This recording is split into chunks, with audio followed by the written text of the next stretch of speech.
Greetings, friends. I'm AK. And I'm Laura. And we are the Chainsaw Girls. What? My face? Because I'm so excited that this is our first in-person episode in 2026. I know, it's crazy. We went, how many months? We did, Was the last one in December? yeah, no, before that. Really? Yeah, because it was before Christmas. It was way before Christmas. That's true. Holy Maybe November? shit. It's been like almost 6 months. Yeah, it's been a while. Maybe it was the first week of December. That's wild. Still, that's a really long time. Any Hoogly Boos, we're finally in person and we're covering a movie that we've both been wanting to cover for a very long time. Ooh, I'm excited. It's part of a ginormous franchise, but we are starting all the way at the beginning. We are covering 2004's Saw. Did you like that? Saw. I like that. I can't even hit that note. That was great. I am so excited to be covering Saw. Mm-hmm. I think I saw the entire franchise in theaters. You were saying that. I think I might have stopped at, I know I saw 4 in theaters. How many are there? 10. I think was 7 in theaters, because 7 I recall seeing in theaters. You know what? That's a good point. I don't know for sure. I think all of them were released in theaters. I didn't double check that though, but I think any of them that came out in theaters, I think I went to the theater to see it. Wow, I love that. I was obsessed with this franchise, especially when it first came out. Mm-hmm, mm-hmm. Many people, I'm sure, feel the same, that this movie, especially the first one, is iconic. We're going to try to hold off the reveal until the end, just in case you haven't seen it. But like we always say, especially for a movie like this, please go watch it before you listen to this episode, because I want you to be able to experience that with no spoilers. Mm-hmm. I love that. This movie was directed by James Wan. It was also written by James Wan and Lee Whannell, who also plays Adam. Yes. It had a budget of around 1 to 1.2 million. It grossed 104 million. I know 1.2 million sounds like a lot of money, but that is a very low budget for a movie. Oh, it was extremely low budget, especially like the type of movie this is. Mm-hmm. It should have required a much larger budget. And even James Wan talks about that. I watched a really fun documentary called Game Changer, and I got a lot of information from that. If you guys haven't seen it, definitely recommend it. I saw it on YouTube, but I think it's also part of like a Blu-ray. Okay. And he does talk about how he didn't realize at the time that this movie required a much larger budget for his vision. Okay. But he was a first-time director, first-time feature, right? So he didn't know at the time that, we needed a much larger budget. But they still made it work, and it's amazing. That is so iconic. And just imagine creating something like this and having no idea that it is going to take off and become a 10-movie franchise. No, wild. Absolutely wild. Especially considering that this was his first feature and Lee's as well. And they had worked together in film school, and they had made all these short films together. So they were already super familiar working with each other, which I'm sure definitely aided in actually creating this feature. Oh, yeah. And the fact that they went from Australia to the US because they knew that they weren't going to get the same type of distribution or funding in Australia, because it's not as large of I guess like market. Yeah, market. They don't gross enough for investors to really do that and invest in films. So they basically had to come over to America. And I mean, I'll go into it later. I have a lot of fun tidbits about it, but it's the fact that they got this movie made the way that they did makes me love it a million times more. Hell yeah. Mm-hmm. I think most of my notes for this are toward the end. I was going to say, do we want to read the IMDb as long as it doesn't spoil anything? Because sometimes IMDb is wild. This will not spoil. Okay. Here we go. 2 men awaken to find themselves on the opposite sides of a dead body, each with specific instructions to kill the other, escape, or face the consequences. These 2 are the latest contestants in Jigsaw's games. Interesting. Let the games begin, brother. Oh, yes. I can't wait. I cannot wait to dive into this, which we're about to right now. But I find that interesting because I don't think they both do have instructions to kill each other. Only one does. Right? We'll talk about it. I feel like let's talk about it as we go through the episode. Yeah. Shall we jump into it? Let's do it. Can I just say one more thing? I'm buzzing over here. I'm like, yes. No, I have been buzzing since I rewatched it. I rewatched it 3 times. This was my first rewatch of Saw, and I want to say 15 years, maybe longer. Truly. I forgot how absolutely epic this movie is. Okay. I know I said we were going to jump in, but I also have something to say.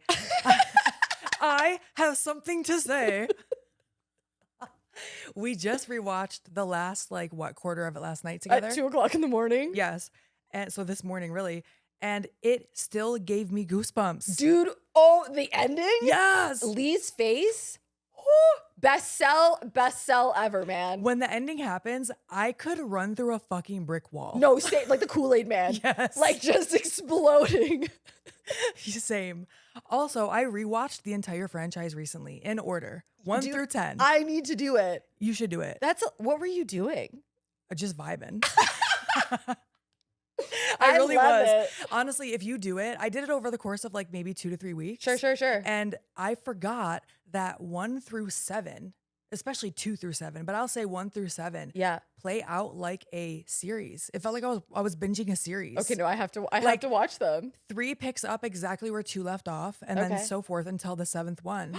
Oh yeah, It's wild. I gotta watch them. I remember the second one being fantastic. It is. It's really It good. I thought Spiral was okay. I loved 10. Yeah. I loved the Jigsaw one. That was I would really love to talk more about the other movies in this franchise in the Patreon extended episode. good. Ooh, yes, let's do that. Okay. Shall we hop in to the episode? Yes. Let's do it. Because otherwise we're just going to rant and rave about how much we love it for this entire episode. That is true. We're opening up on Lionsgate. I'm so glad you said that because that was my first note. Old school Lionsgate. Lionsgate and Twisted Pictures. Twisted Pictures. Let me sing the praises of Twisted Pictures for just all of 5 seconds, okay? If Please it was do. not for Twisted Pictures, I don't know if the movie would have been made. The producers, so we'll go through their names. There are a few of them, okay? We've got Mark Berg, Oren Coles, and Greg Hoffman. Greg Hoffman, unfortunately, has passed away, but he had a huge hand in these producers discovering the film. He saw a short. Now, in order to sell the film, our guys, James and Lee, made a short. And really all it is the scene that we will see with the reverse bear trap. Oh, shit. They made a short to show to investors this is the concept of the film. So instead of just handing out scripts, they handed out the short with the scripts. Nice. Which is brilliant. And as like a concept piece, people loved the short. Greg got his hands on the short. He loved it. He showed them. And that sort of got the ball rolling for them to get a production company behind them. And since then, every single Saw film has been under Twisted Pictures, along with the film Dead Silence and a few other of James Wan's films. I love that so Yeah. much. And that is exactly what I associate when I see the Lionsgate and then the Twisted Pictures logo with the 100. barbed wire. I always think about the Saw movies. 100%. But in the actual movie now, we're going to see that a man wakes up in a bathtub full of water, and this is Adam. Yikes. Terrifying. He's underwater too. Mm-hmm. And when he awakens, he accidentally pulls the plug from the drain, and we see that something goes down the drain. This is going to be very important later. Mm-hmm. And we also see the title card, which I was so surprised. It's just says Saw, and it's like in blue, and it looks like it's under the water. Yeah. And if you had no idea what you were walking into with this movie, I would have assumed, oh, okay, so we're in some type of water movie. Right. When I walked into Saw, I had no idea what I was watching. You know, the one first time. thing about this first movie, especially on the rewatch, Mm-hmm. we were realizing that we could tell that in certain areas it's finding its footing, For sure. right? Yeah, It hasn't definitely. established quite who it is yet. For sure. Mm-hmm. Yeah. Yeah. So Adam gets out of the water. He quickly realizes that he is chained by the ankle to a pipe in the corner of the room. And he probably can move maybe not even 2 feet. Yeah, he can't get very far, and it's pitch black in there, so he can't see anything. But we do hear the voice of a man. And let me tell you, his voice. You were saying that when we were watching it. Come You're like, on. I love his voice. He's got a great voice, man. Yes, he's in the room with another man. And this man is trying to tell Adam, hey, man, I've already called for help. Because Adam's obviously calling for help. He's freaking out. And this guy's like, I've already done all that, man. I've already done all that. And of course, Adam doesn't know what's going on. And he's like, are there lights? Are there lights? Can we find lights? So we don't know his name yet, but we're going to find out that this is Dr. Lawrence Gordon, okay? Yes. So I'm just going to refer to him as Dr. Gordon. Okay.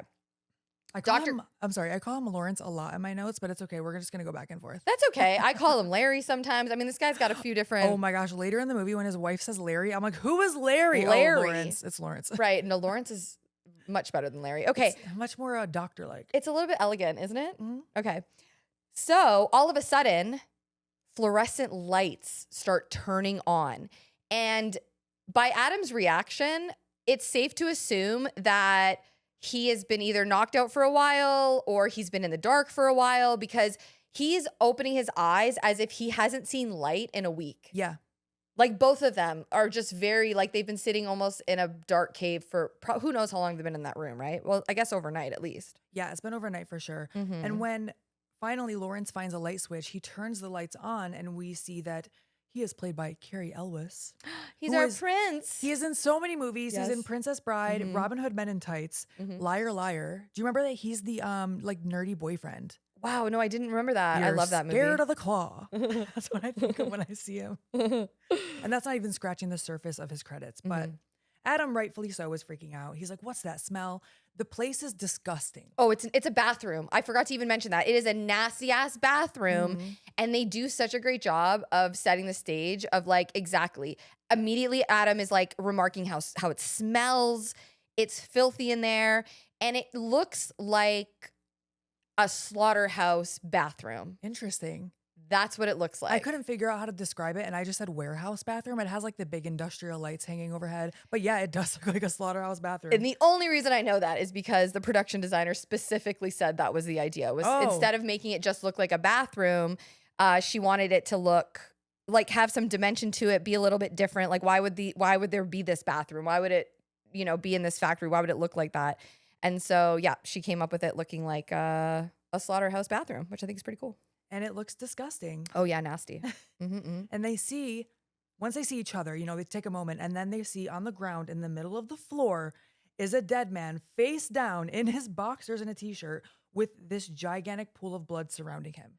Yes. And one thing about this film that I think is just so, which makes it stand out, is the camera cut. So, for example, when the lights come on and Adam and Dr. Gordon see the body, the camera sort of pans up and spins, and it's just as almost revealing, shocking, and disorienting for us as it is for them. Yes, disorienting. That's a great word. Yes. And all of the transitions, you'll see a lot of the transitions in the film are just done in a way that are just so unique. Mm-hmm. And it's mostly because they didn't have a lot of footage, right? So because they didn't have a lot of coverage, they had to get really creative, but it makes it stand out. It does. That makes so much sense because especially in the scenes where the people are in the traps or the games, Yes. they cut so much around. We'll talk about it when we get there. Yes, for sure. Mm-hmm.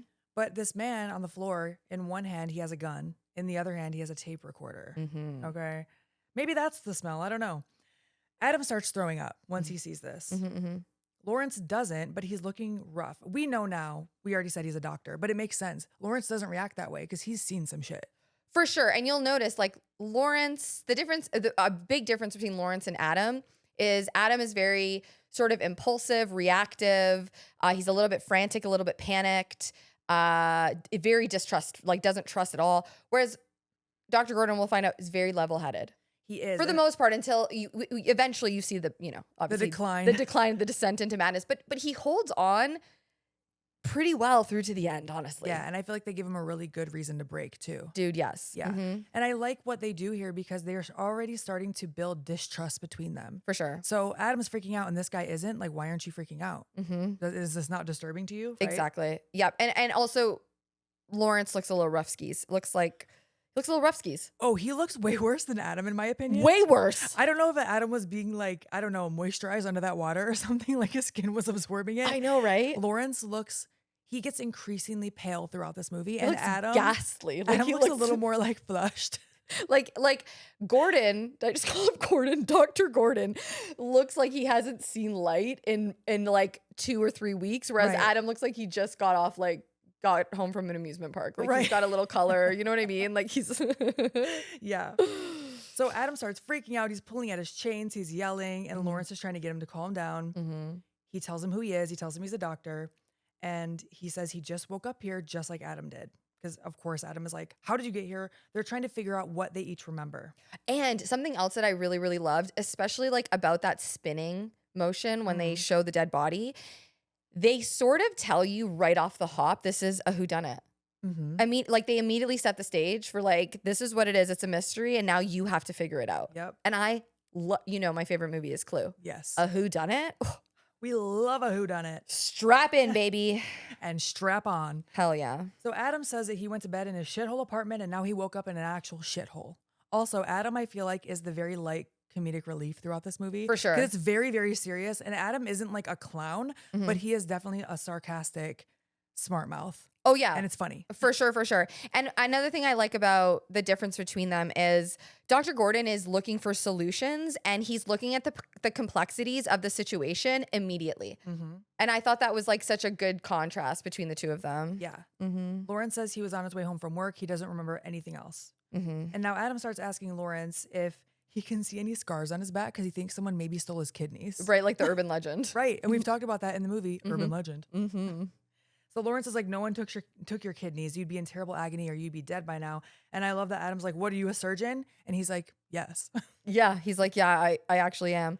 We also, Dr. Gordon realizes that whoever's doing this wants something from them, but he's not sure what it is. Right. So he realizes pretty quickly, like, okay, we're obviously here for a reason.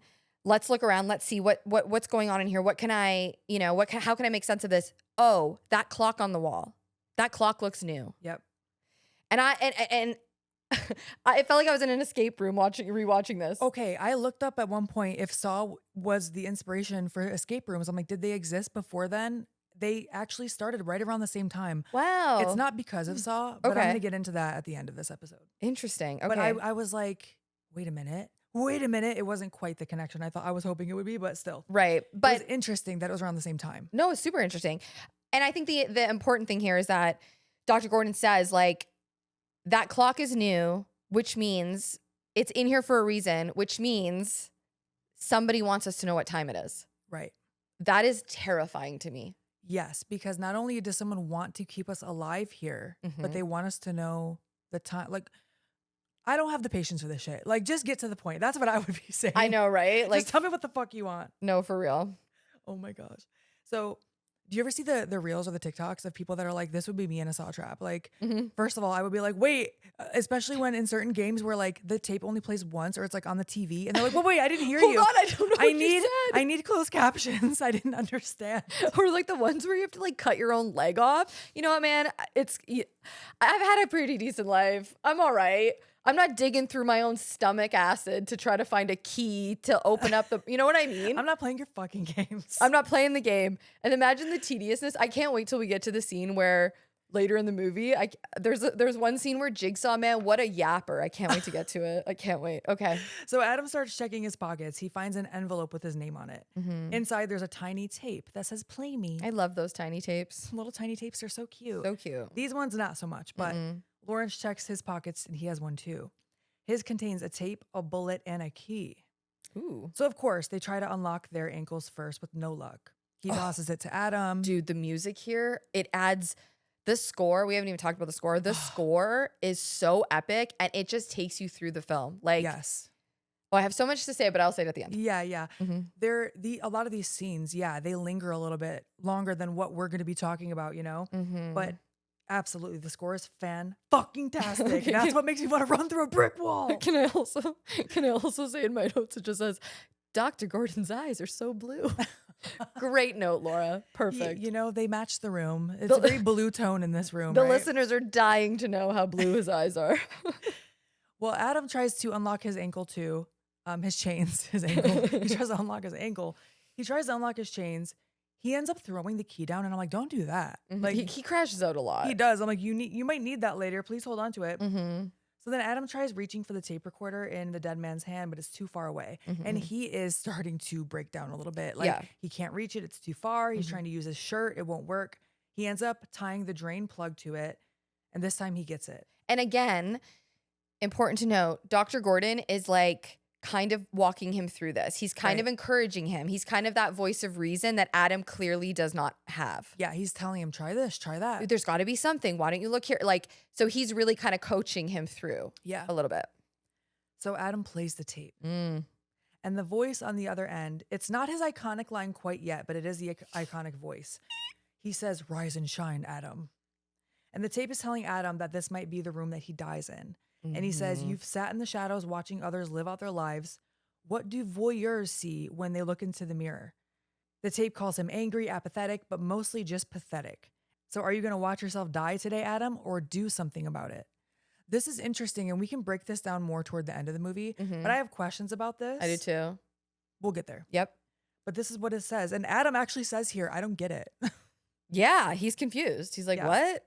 The tape makes it sound like he's a peeping Tom by calling him a voyeur. Dude, that is literally what I was thinking. And the funny part about that, it's so hypocritical for Jigsaw to even say that. Yeah. Little creep. Yeah. And I'm a Jigsaw stan. I know. Listen, we were talking about this I'll too. call out his problematic behavior. He might be a little problematic, Look, making people, forcing people in these traps. He might take it a little too far, but listen. There were so many times when I was watching the entire franchise, I had to remind myself, Jigsaw is the bad guy. Jigsaw is the bad guy. Hey, listen, we love a man with a plan. He does have a plan. He has a plan. He's got a plan and he's got some toys. Okay. So we hear the voice of Jigsaw, dude, for the very first time, man. How bomb is Tobin Bell? And it's iconic, and it is the same voice throughout the entire franchise. Dude, his voice is one of the things that like sold him. Yeah. First of all, I love Tobin Bell. I just think he's incredible. But the Jigsaw voice is just so, as soon as you hear it, you're like, that's Jigsaw. Yep. Exactly. Amazing. A lot of people think, and I think it's just that game of telephone over the years, a lot of people think that the tapes say, do you want to play a game? But they never say that. They never ask. There's no choice here. They have to play. No. Because he always says like, he has an iconic line, but yeah, he doesn't say it like that in this. He'll say hello, name. Yeah. And then he says, I want to play a game. I want to play a game. He does say that at Oh, one and then point. he says live or die, choose wisely or make your choice or Make your something. choice, Make your yeah. choice, live or die. Make your choice. Well, it depends, sir. It really depends on the game, doesn't it? Yeah, and we'll talk about the games and the choices and all that too later. Mm-hmm. So Adam is like, I don't get it. And now Lawrence, of course, is like, okay, throw me the player. And Adam is like, no, throw me your tape, which is smart because a player could break. Yeah. But there's still that tension there of like, I don't trust you still. For sure. Right? Mm-hmm. Also, I know this episode is going to air first in our loop. I already mentioned this already in another episode, but I can't help it because I keep doing this. I put on some little press-on nails, okay, for our signing that we're doing tomorrow. And you can't tell me nothing. Listen, I cannot stop, dude, talking with my hands if you're watching on YouTube. Whole personality changes once my nails are done. Nails done, hair's done, tan. You can't even, the God complex, the fucking, I'm like pointing at everything, like twirling my hair. I'm like, look at my nails. See, I'm tapping on shit. Anyway. So I apologize in advance. Next episode, they might all be popped off. We'll see. You look great. Thanks. Mm-hmm. Okay, so anywho, or as you like to say. Any hoogly boos. There we go. Shit, where the fuck was I? Dr. Gordon wants to play the tape, but Adam's like, yo, throw me the tape. I'm not throwing the tape recorder at you. It's going to break. And Dr. Gordon here has to trust Adam. Yeah. Right? So tosses in the tape. This tape is pretty wild. And it's very different from Adam's. It is very different. It sounds hostile. So Jigsaw is basically saying to him, he says, where there's that much poison in your blood, the only thing left to do is shoot yourself. And he's referring to the man in the middle of the room. Yeah. Okay. And then he also says that if he doesn't kill Adam by 6 o'clock, Diana and Allison will die. And we're going to find out that this is his wife and child. Dr. Gordon replays the tape over and over and over. And Adam's like, what's happening? What did he say? What's going on? And Dr. Gordon's like, can you shut the fuck up? And he's like listening. And then you hear a little whisper, follow your heart. Yes. Which closed captioning almost like, it's not a spoiler, but I was like, wait, what? I didn't hear that. But then when he replays it later, we hear it a little better. Yeah, you can hear him. Yeah. But in the first time, I was like, wait, what? Right. Closed captioning is like, no, it said that. Yeah. Also, the last line that we think we hear is another iconic line that Jigsaw says a lot, which is, let the game begin. Oh, yes. Oh, and I totally forgot. He also said, X marks the spot for the treasure, and there are ways to win hidden all around him. Mm-hmm. Which, by the way, are there? Are there really? I don't know about that. Boys lie. I don't know. Now Lawrence is like, hand me that damn player. And Adam doesn't even question it. He's like, okay. He just tosses it to him. Yeah. He plays the end again. And this is where we hear the follow your heart. And you almost like kind of see something with Adam. And maybe it's because I watched it like 4 times. So I'm overanalyzing everything. But also, you guys can't see this, but the credits of the other movie we're covering today is in front of me. And it's a tiny spoiler, but only certain people are going to know even what this means. Yeah. But all I keep looking at is Muckman.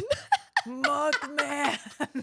If you want a spoiler, look it up, unless you already know. Or don't. Okay. I can't wait to talk about the Muckman. So one thing I noticed just about Adam is like he kind of goes in and out of being almost like jovial. Like he almost turns into like a little boy sometimes. Like when something serious happens, like he gets very like meek. And like scared. And almost turns to Lawrence like for comfort. Daddy, yeah, please help me, Daddy. Please help me, Dad. I don't know why. I was gonna say that wasn't an Australian accent. Daddy. Did I just say Australian? Wow. You know what? Let me just get back to the movie. Okay, we're getting back into it, guys. Sorry. Just to be clear, I was not attempting an Australian accent. It sounded terrible. AK, why would you try that? I can't even do it. Good day, mate. Wait, I can say something in Australian. Tell me. Arnar. Arnar. There we go. Which is, oh no. For all of you that don't know. Anyway, okay, we're slap happy. So sorry. So, follow your heart. Now they're looking around the room for hearts. There is a heart drawn on the toilet, and I don't even want to know what. It's shit. It's brown. It's shit. It has to be shit. That toilet is absolutely filled to the brim with shit water. And only Adam can reach it. And Adam looks at it and he's like, I really got to stick my hand in there?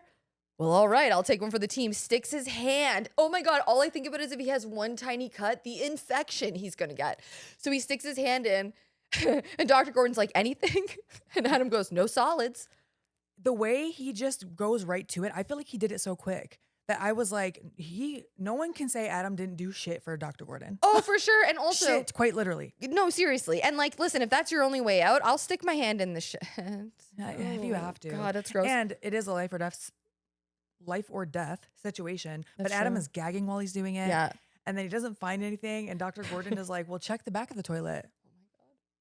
And he finds a plastic bag in the back of the toilet tank. And he's like, why didn't I check there first? Like a big garbage bag. Like clearly he could have used that as like a glove or something. Yeah. Well, the garbage bag is what he was looking for. Right? Yeah. So inside that bag, there are 2 saws. I just realized what I just said. He could have used it. Well, I mean, it would be smart though to also check the toilet, I guess, just in case. But yeah, the bag is what they were looking for.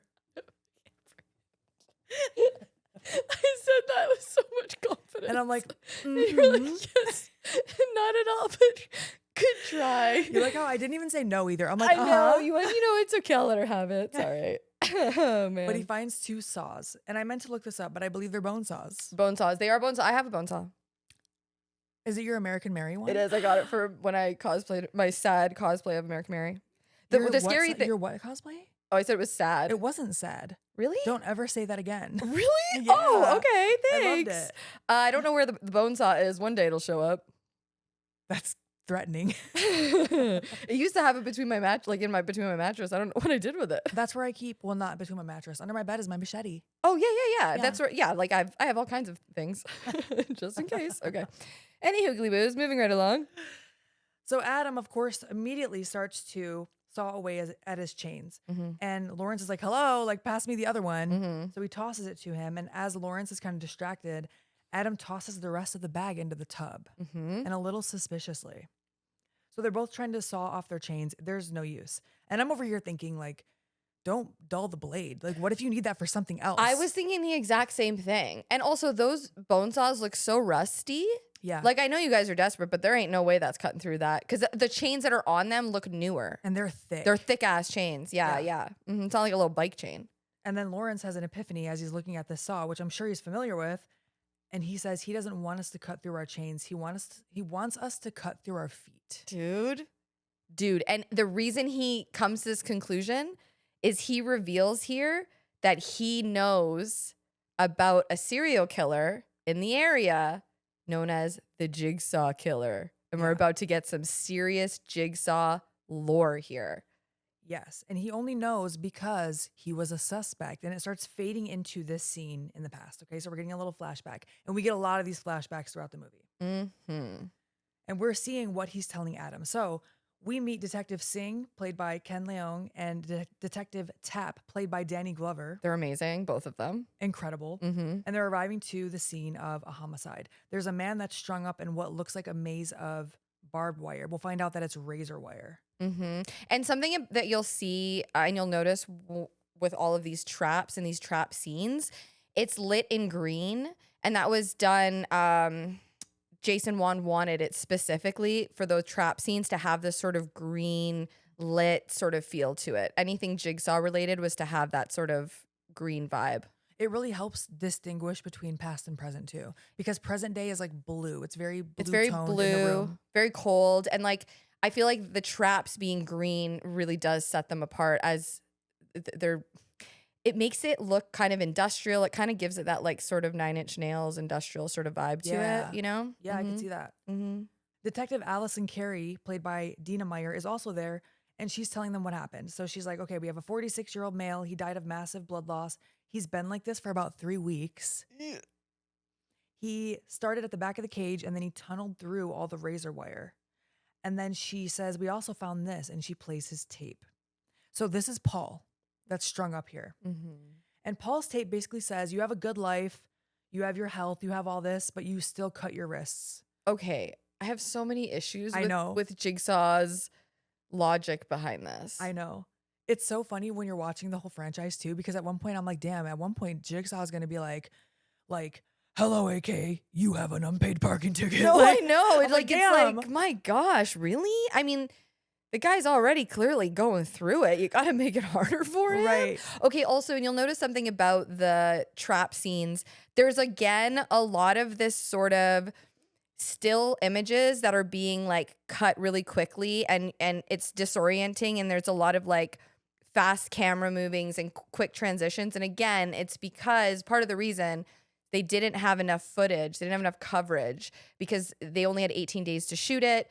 And it's a huge movie, and that's not a lot of time, especially back then. So they came up with this style of editing to sort of creatively get more out of these scenes. And it ended up, again, becoming something that Saw is, like, known for. Yeah. And this would be an example in this scene, because we start to see, as Detective Carey is telling the other detectives what happened to Paul, we're seeing him alive, kind of panicking at the beginning of that trap or game, however you want to look at it. And when it cuts around him like that, I feel like it helps almost like alleviate it relays the sense of panic for sure to the watcher, to the viewer, but also I think alleviates, in my opinion, the torture of it.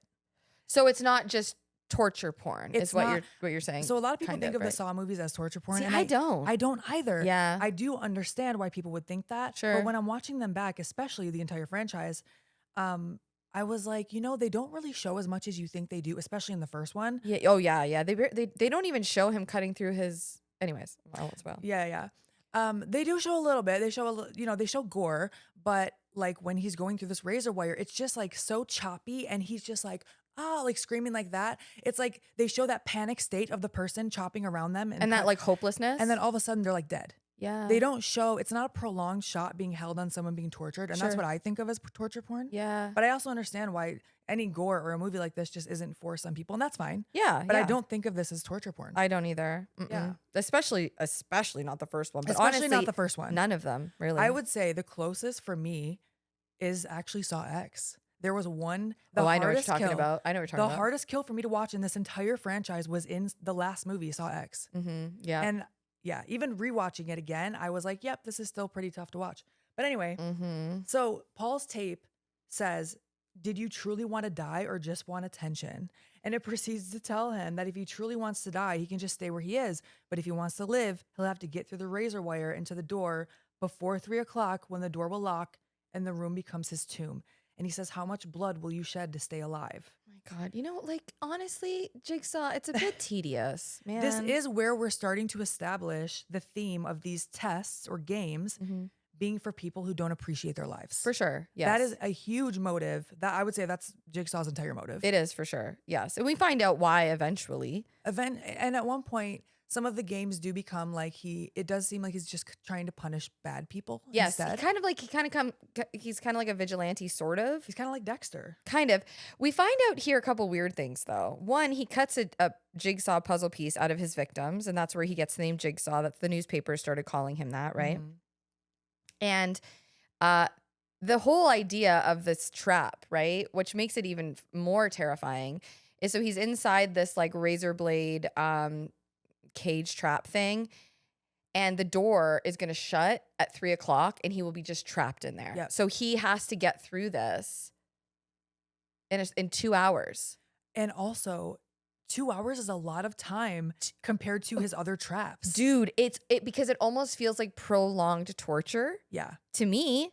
I'm thinking he's giving him a lot of time to get through this. That's a big maze. But it's it's just like- funny. To me, it was funny because I was like, oh, as we go on, like, I don't think anyone else gets that kind of time really, except for like the main players that have like, the whole day to complete whatever. But other than that, like eventually you get to a point where it's like, you have 60 seconds to give yourself a brain transplant or this is going to explode. I didn't know, you're right. But like, I didn't take it like he was being kind. I took it like that maze was so insanely impossible to get through and so torturous that like 2 hours in there, I don't know, like that didn't seem generous to me. It seemed impossible. I definitely wouldn't call him kind or generous. No. But I think in my mind, I like to think of Jigsaw, even though some of the games or traps kind of don't fall under this, I like to think of it as he is giving everyone a way out. There is a way out always, but there's not always. But there's not always. And I feel like, well, it's the first one, so it's Right. fine. That's another thing we were talking about yesterday when we were watching, is that it's very much trying to find out the Saw franchise in general is trying to find out what it is. For sure. So I think that this was just kind of after the fact, they realize, oh, this is what we want to do with this character. So some of the things might not quite add up with this movie that was shot in what, 18 days? 18 days, yeah. And with a very, very small budget. Right. To the point that there were multiple scenes that James Wan had to cut as they were shooting. Right. So because they just couldn't get them in. Yeah. So he's cutting scenes left and right. That's heartbreaking. Yeah. You know? Yeah. Mm-hmm. After you work so hard on them. But in the later movies, without giving any spoilers, it is more established that his motive is to make people appreciate their lives and there's always a way out. Mm-hmm. That's Jigsaw's intention anyway, Mm-hmm. for the most part. Mm-hmm. But I mean, if you told me I had 60 seconds to tie my shoes, like I'd be like, you know what, just kill me. Like I'm gonna fumble. Listen, I was struggling tying my shoes this morning and I thought you heard me swearing. You know what? I think I did. I don't know what it was. I think it was rushing. But I was half asleep and it didn't bother me. Every But every single time I went to do the bunny, the thing would pull through and I was just like, do you do the loop, swoop, and pull? mm-hmm. And it loop swoop pulled all the way through and just kept loop swooping pulling. And I was just like, you know what? I'll just not tie them. I won't tie them. Oh my gosh. Any hoogly boos. So we're going to get sort of like I don't want to call it a montage, but it's kind of a montage. We're going to get a montage of some traps here. And as we're seeing these traps, we're also getting more information about Jigsaw and like what exactly kind of he's up to. One of the rooms is really cool. One of the traps, the whole room is covered in numbers. And there's like a safe that this guy has to find the combination to. And the combination is written on the walls, but the whole room is numbers. And there's a tiny little peephole.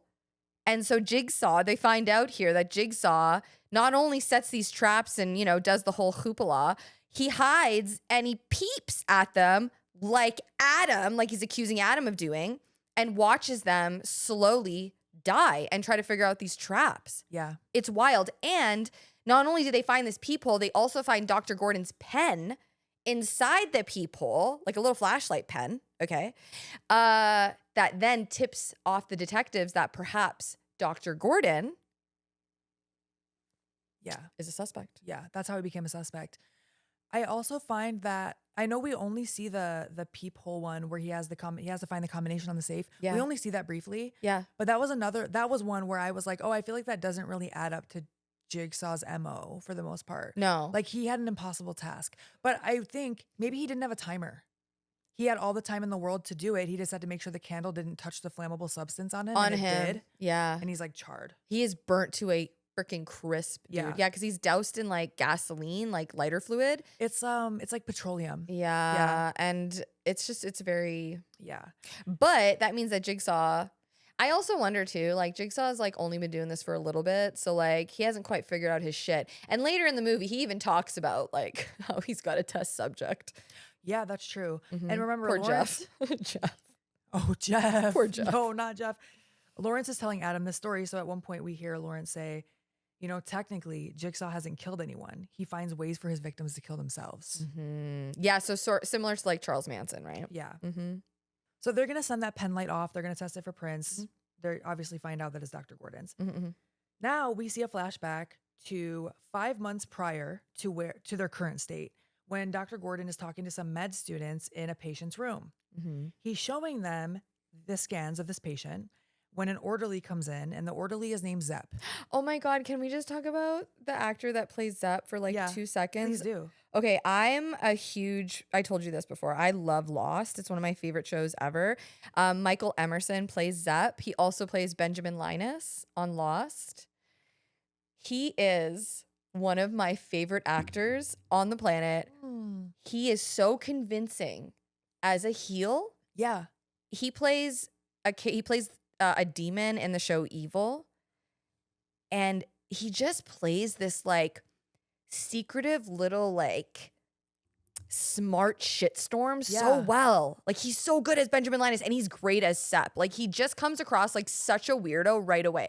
So Zepp is like this little orderly and he kind of is like standing in the back while Dr. Gordon is talking to the residents, the students and whatever. There's also one student there, a gal who looks at Dr. Gordon a little it's a long look. The way she looks at him, it is so obvious she wants to bang this man. Oh, 100, or there's something. There's something going on there, right? But Zepp is kind of watching as Dr. Gordon is talking, and Dr. Gordon is explaining, obviously, like whatever, you know, he's more concerned with the medical side of it. But Zepp says, oh, well, your patient there, he's very interesting. He's lived a very interesting life, blah, blah, blah, blah, blah. And I thought it was just interesting. He's kind of talking about the patient there. We don't know who it is yet. Yeah, he just says his name is John. His name is John, and he's very interesting, and he's kind of hyping him up a little bit. And Dr. Gordon is like, just very casually dismisses him in a very like, how would you say? He's a little condescending. Condescending is the word I'm looking for. He's almost like, he's like, oh, thanks for that, Zepp. The orderlies, they get really close with the patients. As if Zepp is not a human being that deserves mutual respect. Yeah.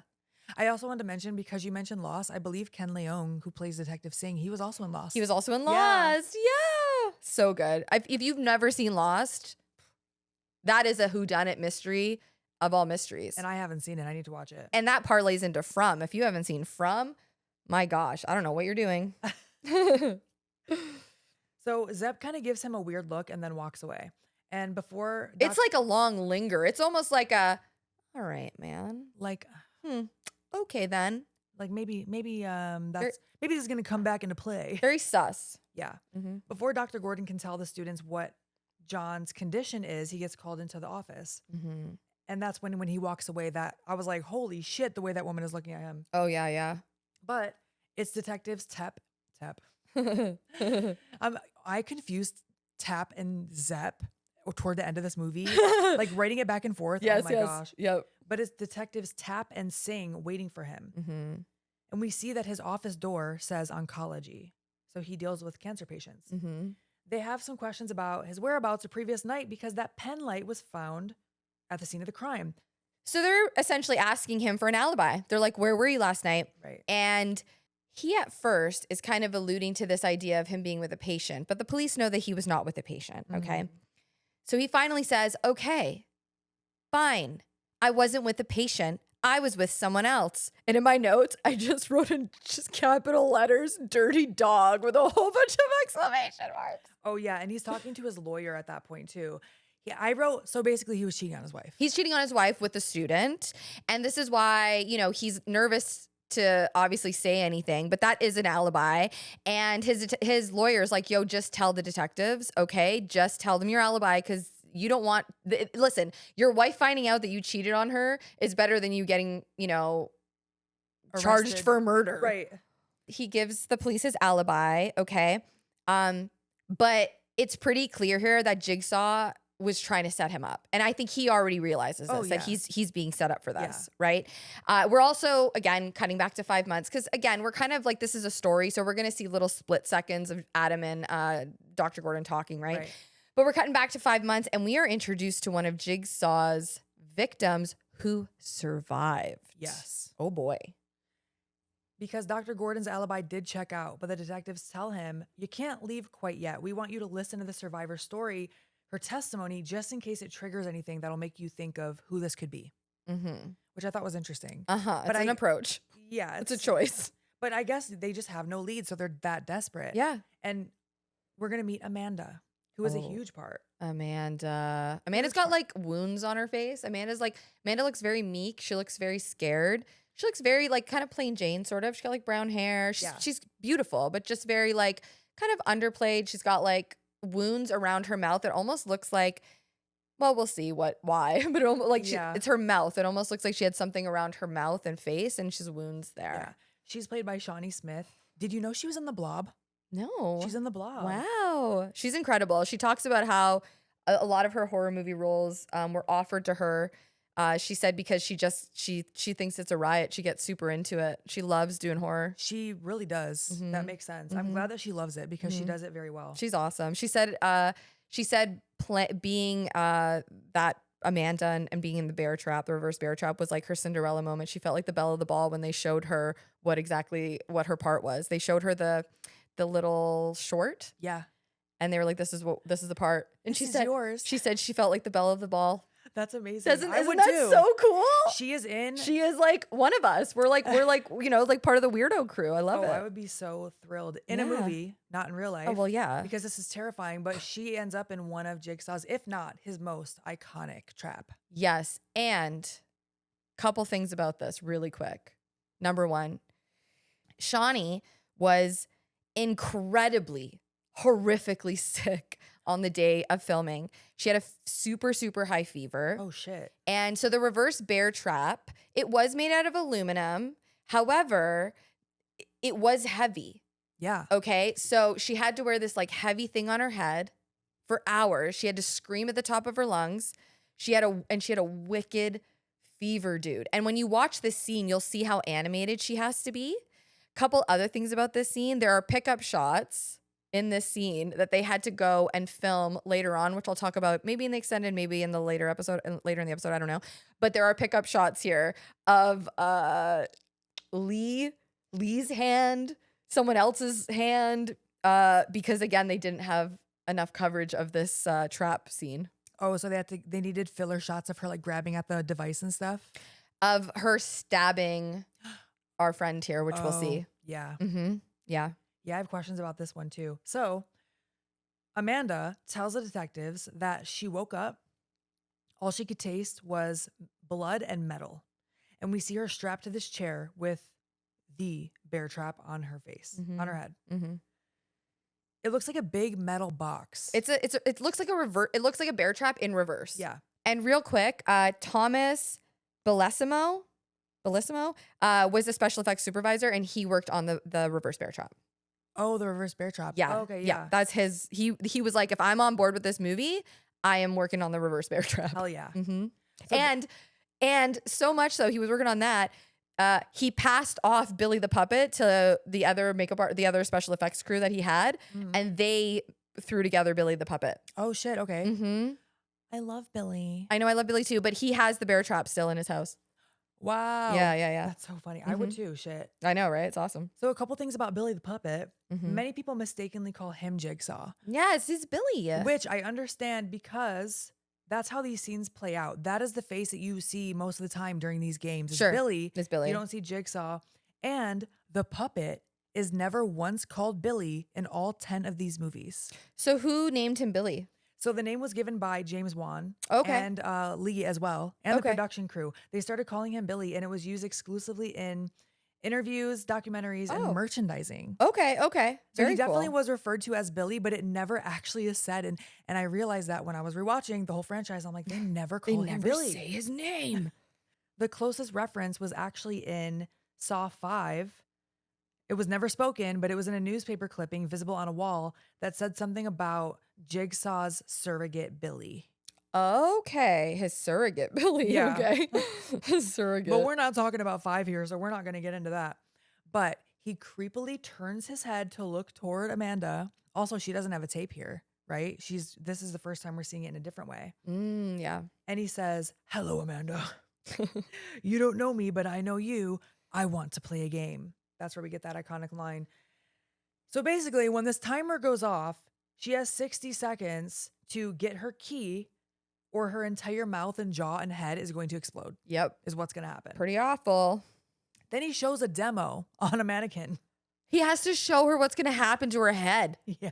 Like just to like hit it home. Yeah. The key is in the stomach of her dead cellmate, he says. Mm-hmm. And then he says, "Live or die, make your choice." Mm-hmm. As soon as she stands up, Dude, the music and the camera angles are insane. and she pulls the cord. She doesn't realize it pulls the cord, started the timer. So now she has to go. She has 60 seconds to do this. Yeah. Even if I had the key in my fucking hand, I'd be like, I would say though, Amanda strikes me as someone who's very attentive. She is. She sits there and like is scared to death, but she listens to everything he says. She freaks out like a normal person would and then is right into action. Yep.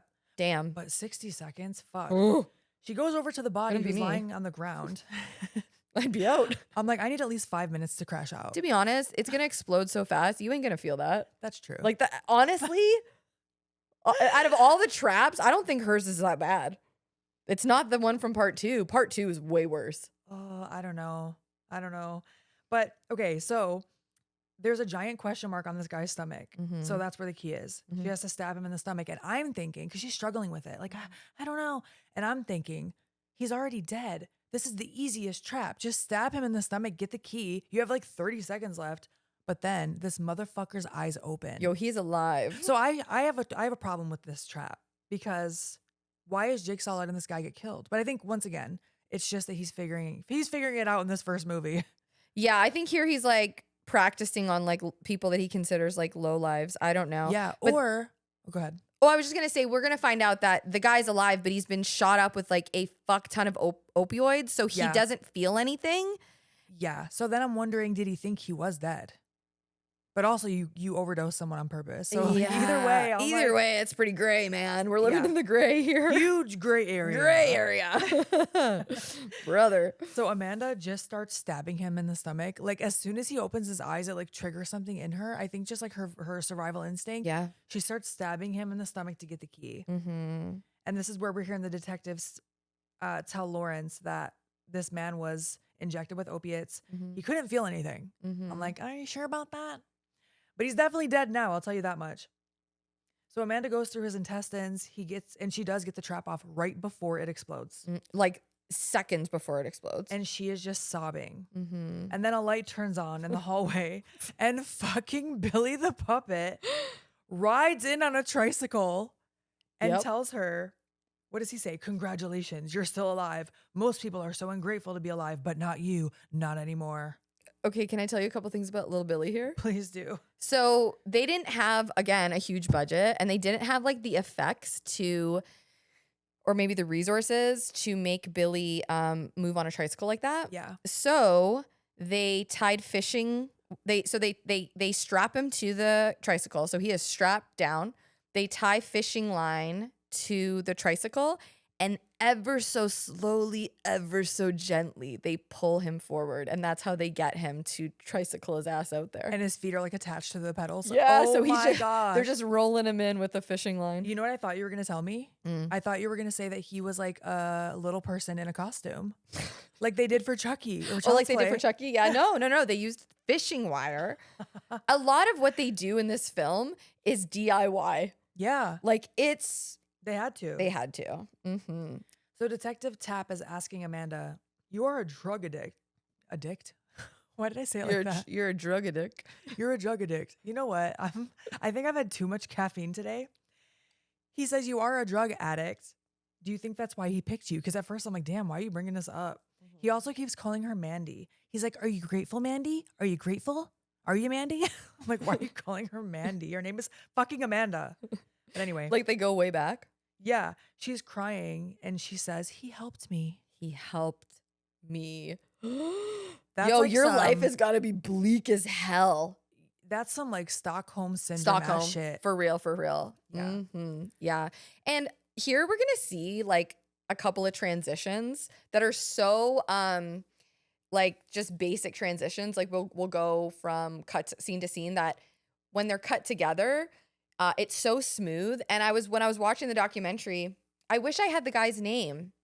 I'll try to find it, and if anything, I'll put it in the show notes. But he talks about, it's not the editor, but he talks about how this was his first feature and it was James' first feature. It was their first time working together and they had to really trust each other. And James would kind of say, I'm going to do this transition here and this here. And he really had to trust him. And then once he saw the footage, he could see, oh yeah, I can see that transition. So like, because they didn't have a lot of time to film, everything seemed to me like very pre-planned in terms of making it so much not easier to edit, but like clean to edit with not a lot of footage. Yeah.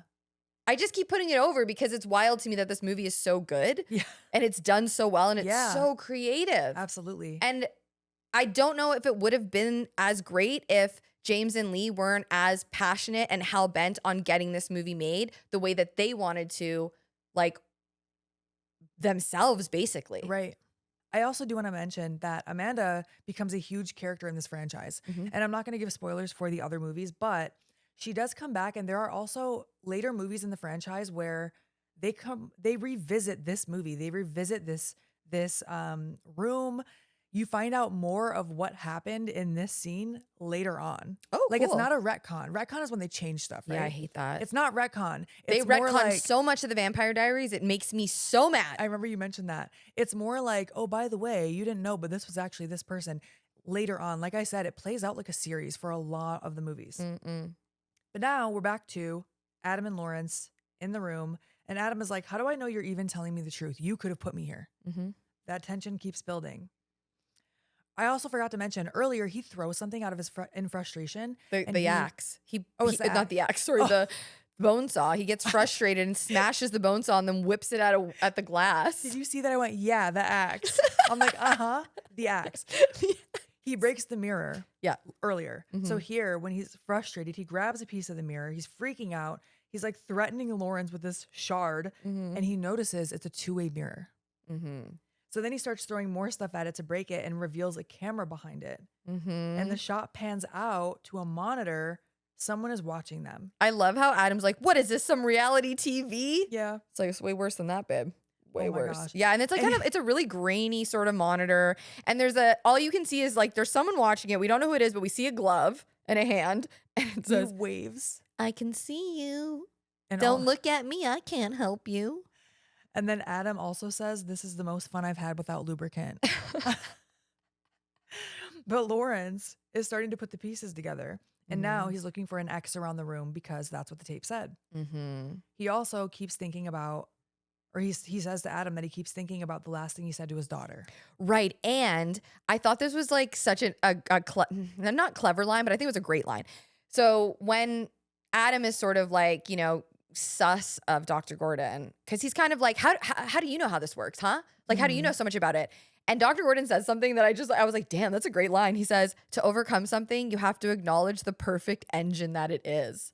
That's a very doctor thing to say. It's such a doctor thing to say, but it's so true. I was like, damn, like, I just thought it was a great fucking line. He'd be great at escape rooms. He would. He totally would. But I love that his, he like, you see Dr. Gordon slowly breaking down. Even here, he's still sort of level-headed, but you're starting to see this little bit of like panic. Yeah. And I love it. For sure. So now we see a flashback to his daughter in her room at night. This is Diana. She wakes up and she goes to her parents' room. Her mom wakes up and Diana says, there's a man in my room. That would fucking send me. So scary. And she's like, are you sure it wasn't your imagination? That would not be my first response. I'd be like, we got to get out of here. But how many times do like little kids do that, right? That's like a thing. I'm guessing that she's done this a lot. All the time. Yeah. But this time there's a man in the room. She wants her dad to check the room. He's working in his office. This is Lawrence. And he hesitates when Allison is the mother. She goes in there and she's like, Diana wants you to go check her room. And he's like, all right, yeah, 1 second. And he's typing. And then she just leaves. You can tell that she's like, all right, whatever. I'll just go do it myself. Yep. And he's like, okay, I'm coming. And he does eventually go. He checks it out for her. You know, he's playing around with her. It's cute.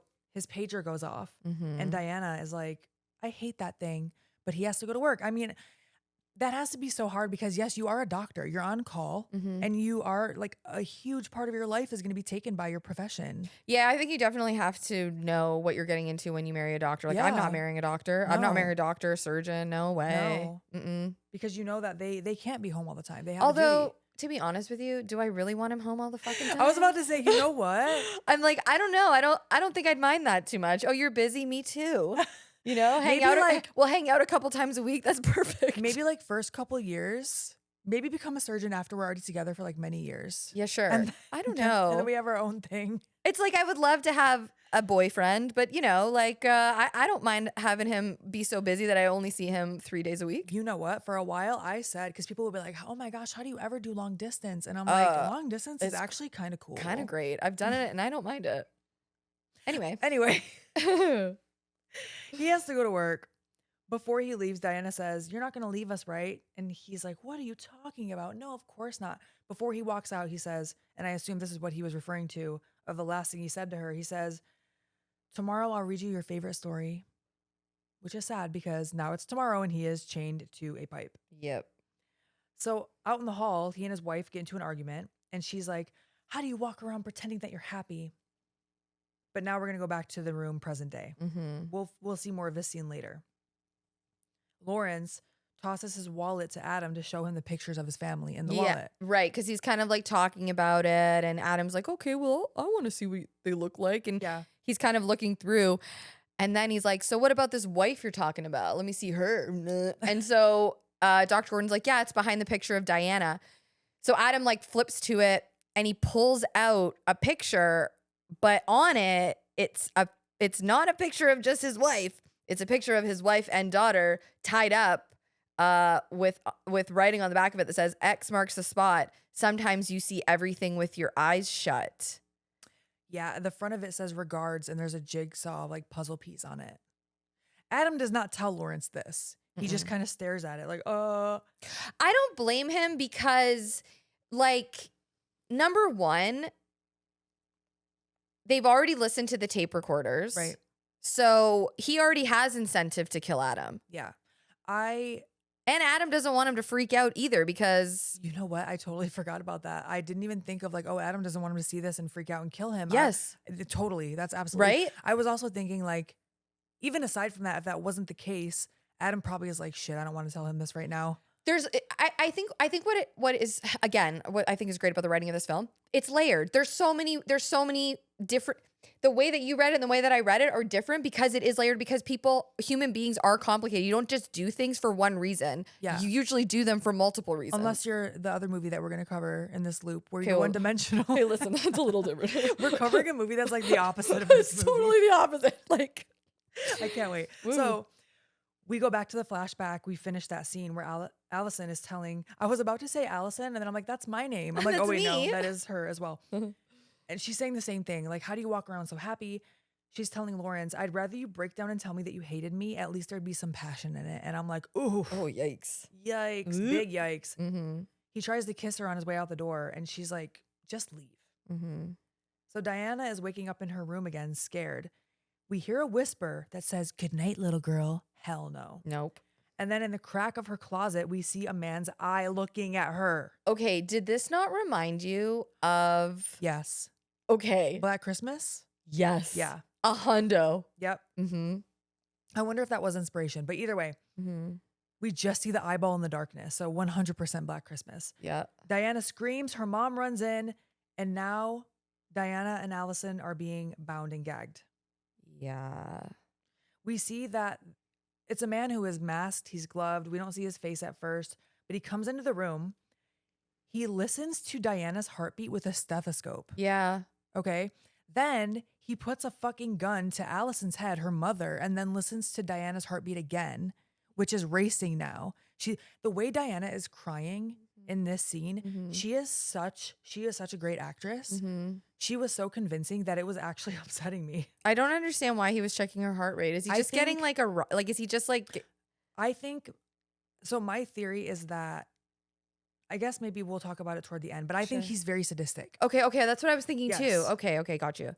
So, Because he seems like he's way into it and like on an unhealthy enjoyment level. because that doesn't do anything else in this No. entire movie. It's just Mhm. for his own enjoyment, okay? Mm-hmm.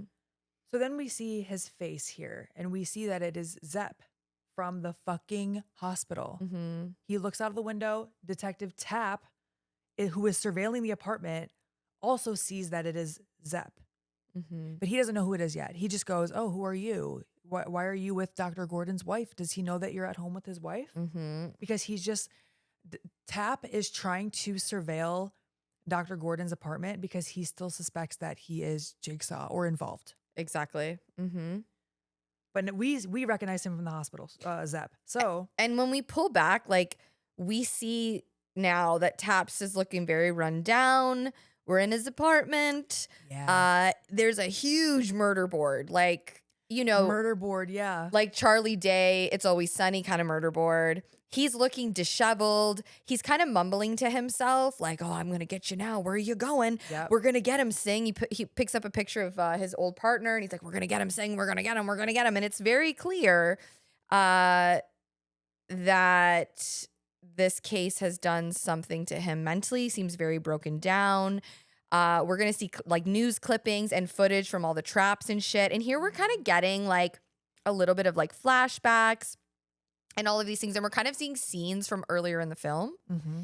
Again, I know I keep saying this, but part of that was because they didn't have a lot of footage. But again, it's done so well that like you're not really even thinking about that because it fits so well with the plot. Especially because a lot of times when we're seeing the same scene again, they're adding something else to it. 100%. And you're seeing it from a different angle, different perspective. Now Right. you have new information. Right. That sort of thing. Mm-hmm. But yeah, Tapp is not well, and he's definitely obsessed with catching Jigsaw. Oh, yes. Even Yeah. the way he moved. There's a scene where he's running.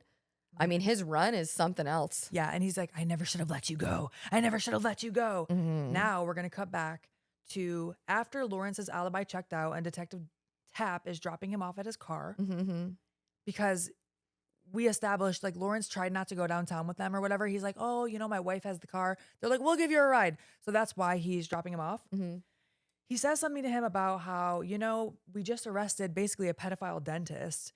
The sewer lines run under this neighborhood too, doctor. Basically saying just because you're affluent and just because you're a Yeah. doctor doesn't mean you can't be a fucking creep. Exactly. 100%. Mhm. Then we see Detective Tapp rewatching Amanda's Jigsaw tape over and over. Like obsessively right up to the screen, just rewind, play, rewind, play, rewind, play. And Detective Singh is like, "Hey man, we're all going to the pub. Let's get a drink." And it's clear here, just even by this interaction, that Detective Taps is way too obsessed. He's not well. He is not, even here, he is just like locked in on Jigsaw. He wants to like figure this out. And so he's kind of half listening to Singh, but he's kind of like, "Nah, I'm going to sit here and I'm going to keep rewatching this tape until I can find something."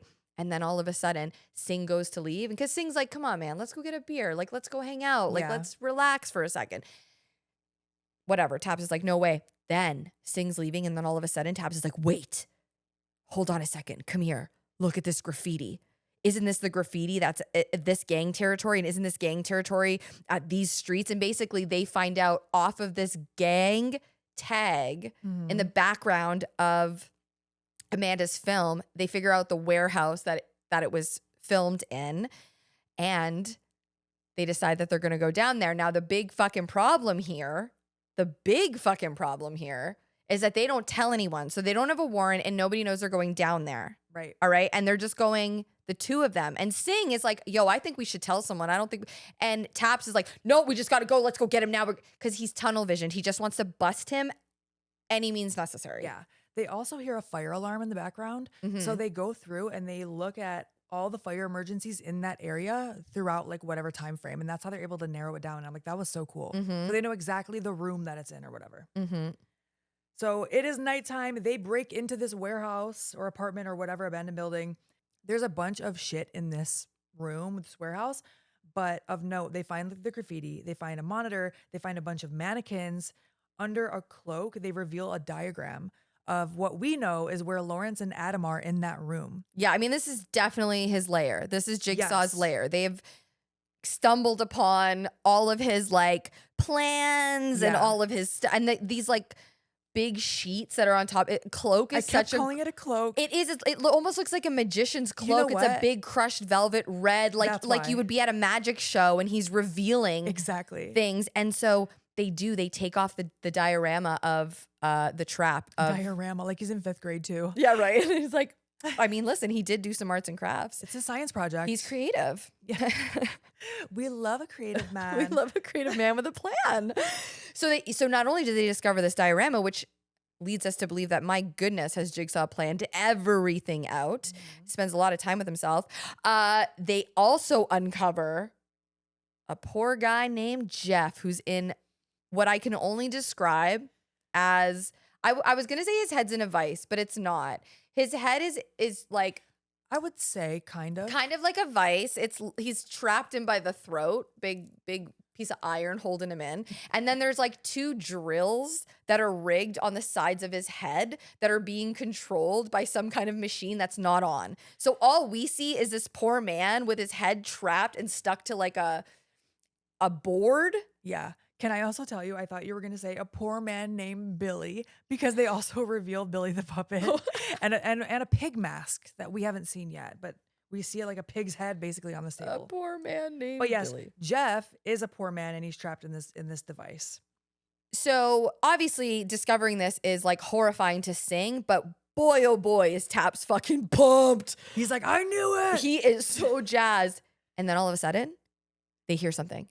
Jigsaw has returned. Okay. By the way, he is so dramatic. He's wearing a cloak. Like he's wearing a matching cloak. Yeah. Like it's so showboaty. He has so many cloaks. He's such a showman.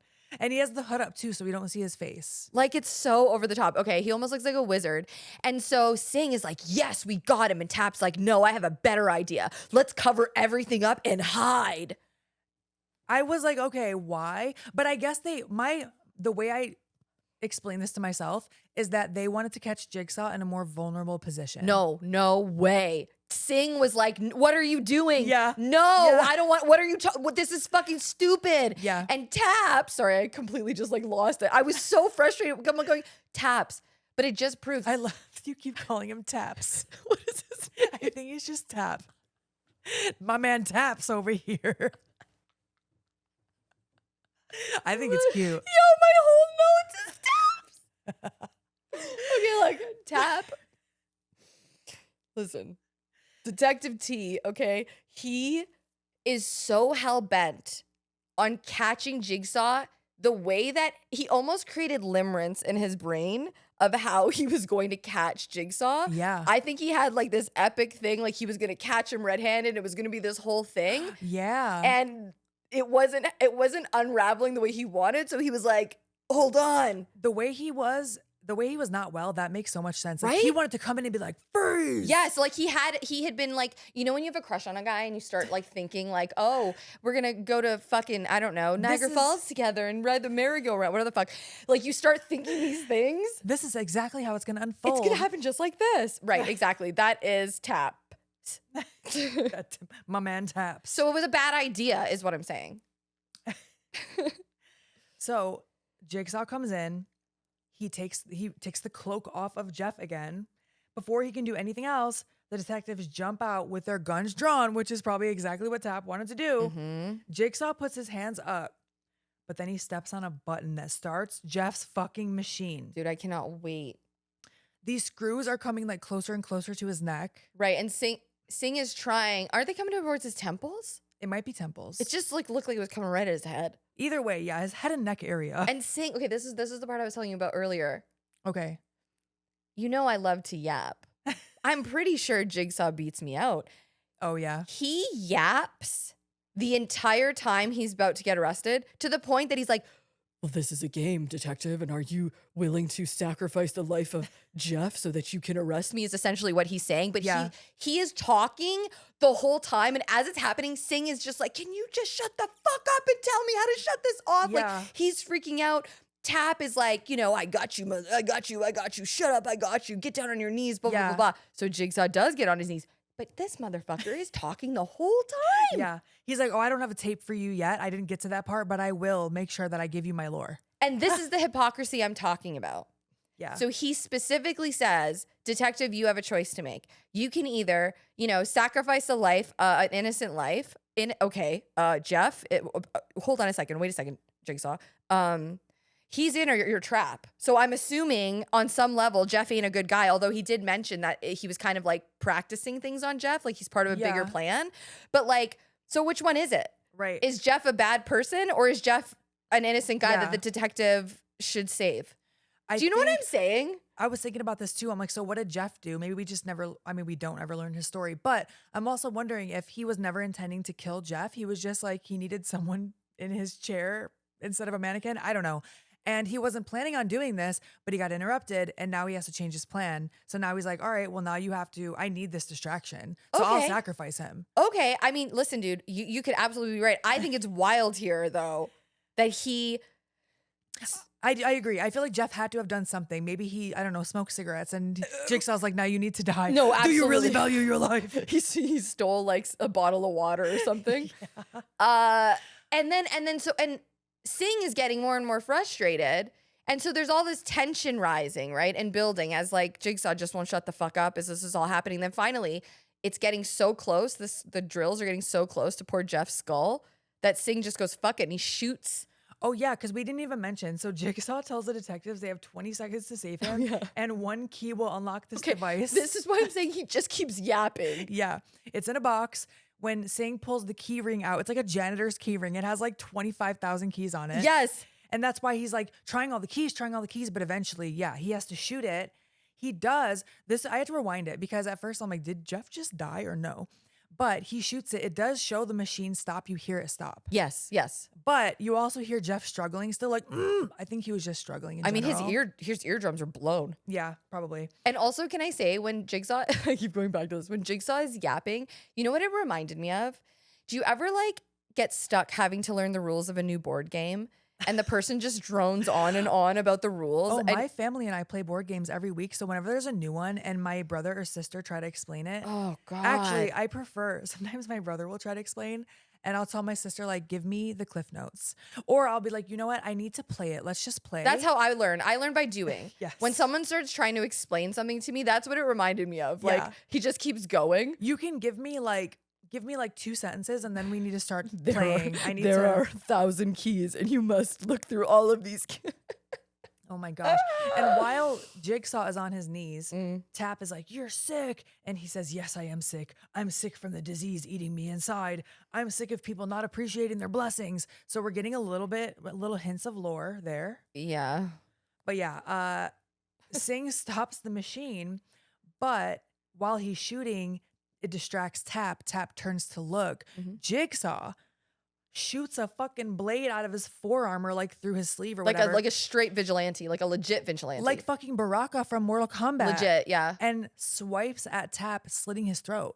And Dude. Then he runs away. When he slit his throat, I was like, whoa. I was like, what the fuck? Yeah. Because it's Danny Glover. Like I was so thrown off. I was Me too. like, wait, what? Yeah. Insane. He doesn't kill him here, but it looks real bad. He's holding his neck. So Singh tries to shoot at Jigsaw. He escapes. Tap is on the ground just holding his neck. Now Singh is How is Tap still alive by the fucking way? It must have just been very superficial. Because he does, he survives this. Yeah. Singh is now chasing Jigsaw. He ends up finding him running down a hall. He shoots him, knocking him to the floor.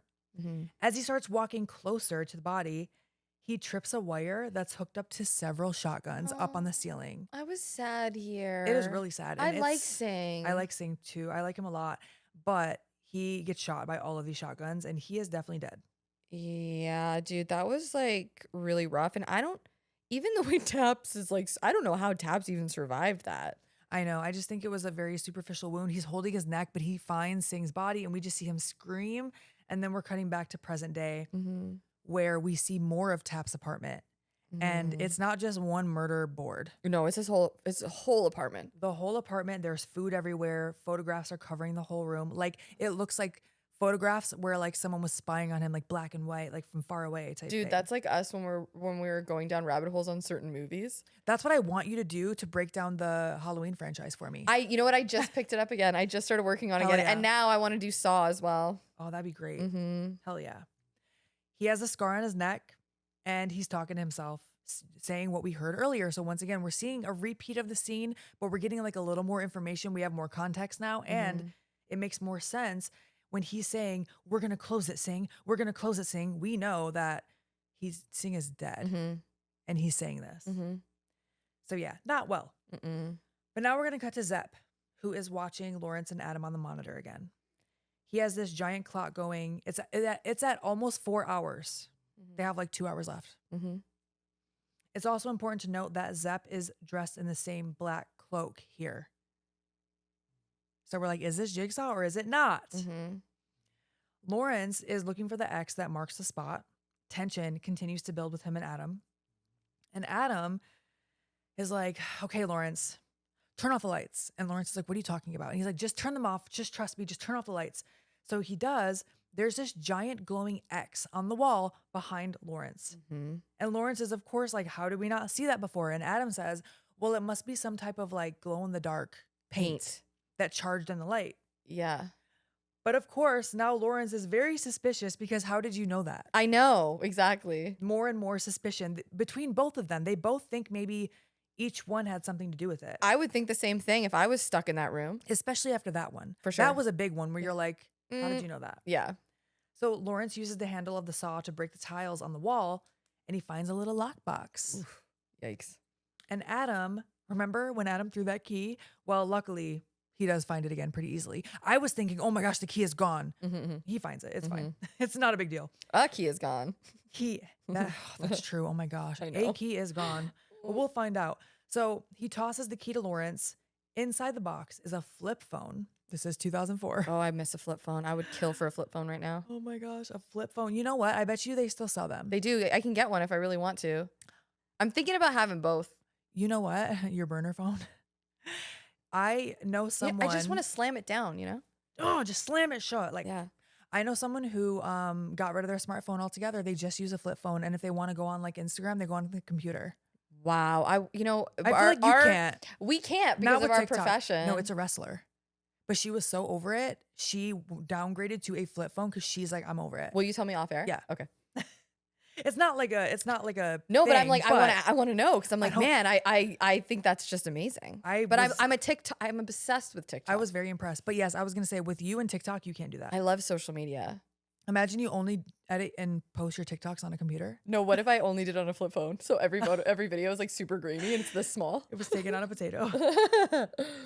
So yes, they find this flip phone. They both start smiling and laughing. Like, this flip phone. Like, do you really think it's gonna fucking work? I know. Like, come on, guys. Like, there's also a cigarette and a note that starts with "Shh, doctor," telling the doctor like, this is just for you. Kayfabe, brother. And kayfabe, doctor. Imagine it said that. K-fizzle, brother. K-fizzle. I taught my neighbor what kayfabe meant. Oh and my now gosh. she loves it. She loves using it. When she said that yesterday, I was like, oh yeah, you've been talking to Laura a lot. My mom says it. I love that. And I've got so many people saying gimmick now. Oh yeah, you love saying gimmick. I say it all the time. It's definitely Canadian. All the Canadian wrestler. It is, but a lot of the Canadian wrestlers, we all said gimmick back then. You know what? I wonder, because I just thought it was a wrestling thing, but I kind of like grew up in wrestling and going to Canada so much. So that's very possible it is a Canadian thing. Or it's a wrestler thing. I don't know. It's a gimmick. It's a, what else are Canadian things? Bags of milk I learned over there. Yep, bags of milk. What do you call trunks? The trunk. No, you're thinking of boot. That's the UK. No, not a car. Oh, weens. Weens. Yeah, weens. Wrestler trunks, shorts are weens. Weens. A toque is a hat. Yeah, toque's a hat. Or a beanie. Yeah, it's a beanie, but I call it toque. Yeah. Yeah. A lot of things that I forget sometimes are Canadian. Canadianisms. Yep. So Lawrence now silently reads this note, and it says, the cigarettes are harmless, I promise. Smoking is only poisonous when it ends in bloodshed. Think about this. You don't need a gun to kill Adam. Imagine somebody just talked to you in riddles all the time. I would be so fucking annoyed. Annoyed would be an understatement here. I honestly, it would be insufferable to me if somebody was just constantly like throwing riddles at me. And I love a puzzle. I love a puzzle too. Not in this situation. We don't need to talk like we're riddlers. So Adam is begging for the cigarette, and Lawrence kind of ignores him, and he uses the phone to try to call the police. Of course, it does not work. Right. It can't make outgoing calls. It can only make incoming calls. I've never heard of this before, but No, maybe it's a flip phone thing that we just don't remember. But Early 2000s. yeah. Yeah. This reminds Lawrence of what happened last night. Things are starting to come back to both of them, actually. Oh, yeah. This scene is hilarious. Oh my gosh. So Lawrence is walking to his car in a parking garage. Okay. Please, please take it over. So Lawrence is recounting what happened, right? And he's like, well, I left the house and I was on my way down to the parking garage. And I don't know. I had this sense that somebody might have been following me. And then all of a sudden, we see a flash and a ka-ching sound of a fucking camera going off right in his face. You do that sound effect so well. Like it was right in his face. Yes. And he sells it like, what? He's looking around like, what was that? There was somebody here. I could have sworn I felt it. I had a sense. No, you fucking saw a flash. Somebody took a picture of you. Like, it's someone where it's like, I don't know, my intuition just told me. Like, no, you had evidence, bitch. Somebody poked you on the shoulder. Yeah. So he's going to leave the parking garage. He's in his car. Mm-hmm. We talked about this off air last night because we could not figure out why the fuck did Lawrence get out of his car to use the garage phone that doesn't work, and then he tries to use his cell phone, which doesn't work. Well, we were thinking maybe he only had a select number of minutes left on his cell phone.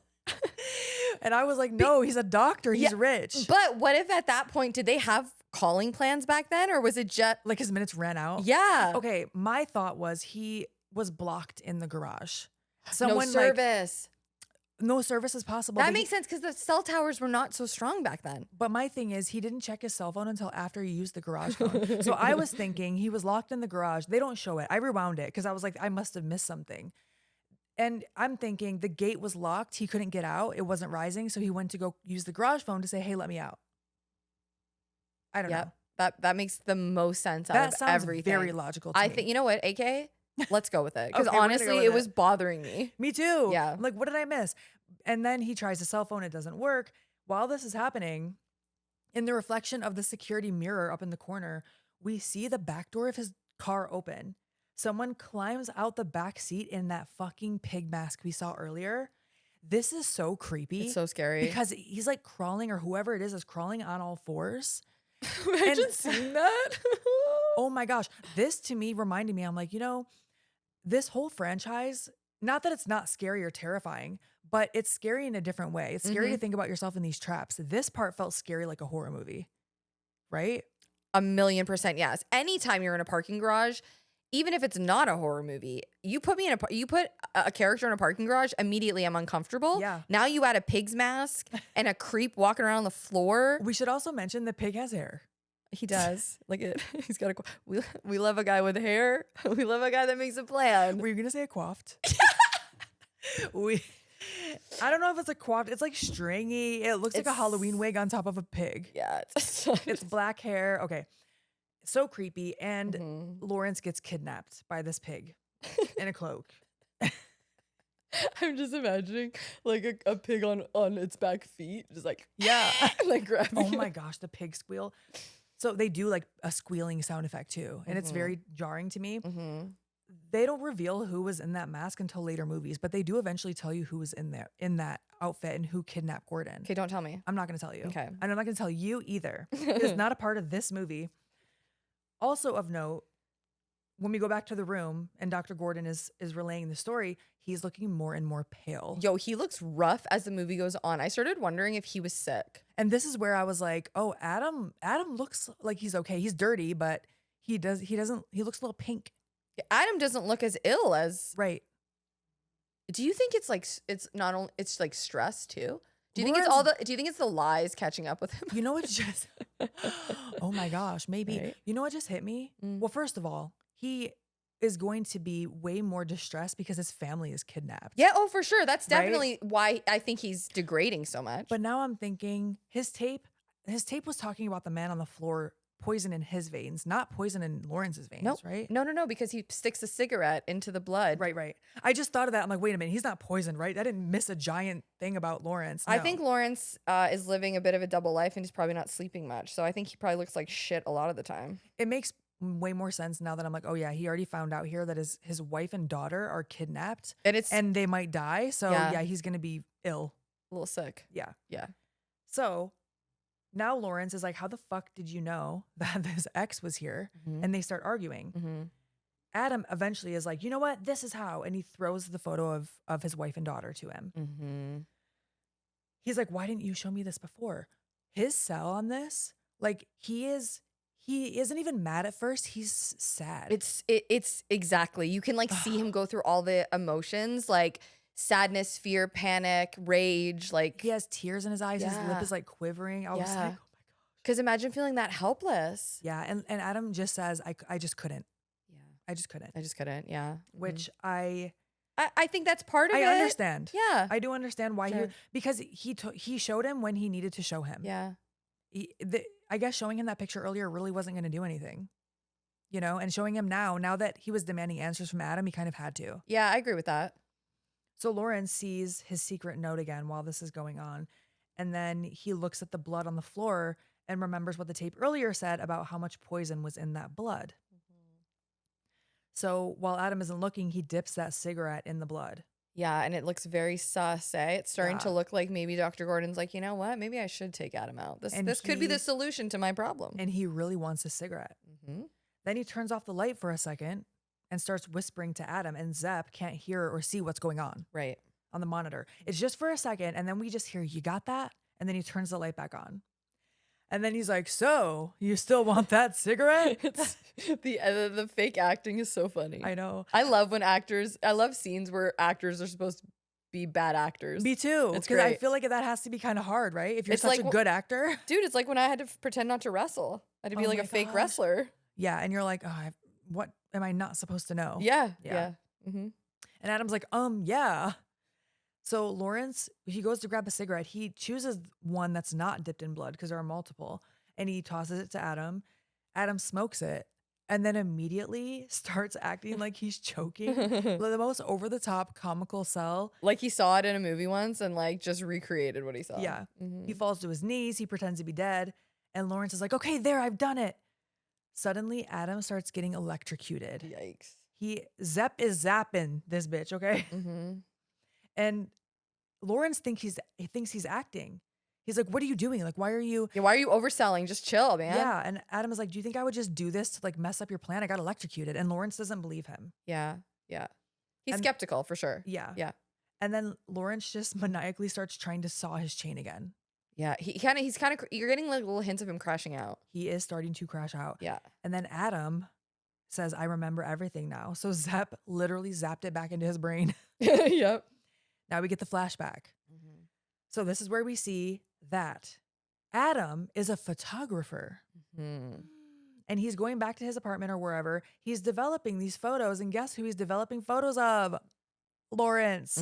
So we can kind of assume here that he might be a PI, or he obviously is spying on people. And also he knows who Lawrence is this whole time. We think so. Yes. Yeah. He falls asleep at some point. He wakes up, the lights aren't working, and he thinks he hears someone. So he starts using the flash on his camera to see into the other room. Eventually, it's so creepy when they do that too. And I meant to look it up, but I forgot to, if this was one of the first movies to do that, to use a flash as the light source. Oh, I love it too. Yeah. It's so scary. Yeah, it's great. It's in quite a few movies. Yeah. Eventually, you hear Billy the puppet start laughing. And I think this is the first time that we hear him laughing. I know it's his laugh, but it might be the first time ever. So we don't know who the fuck it is.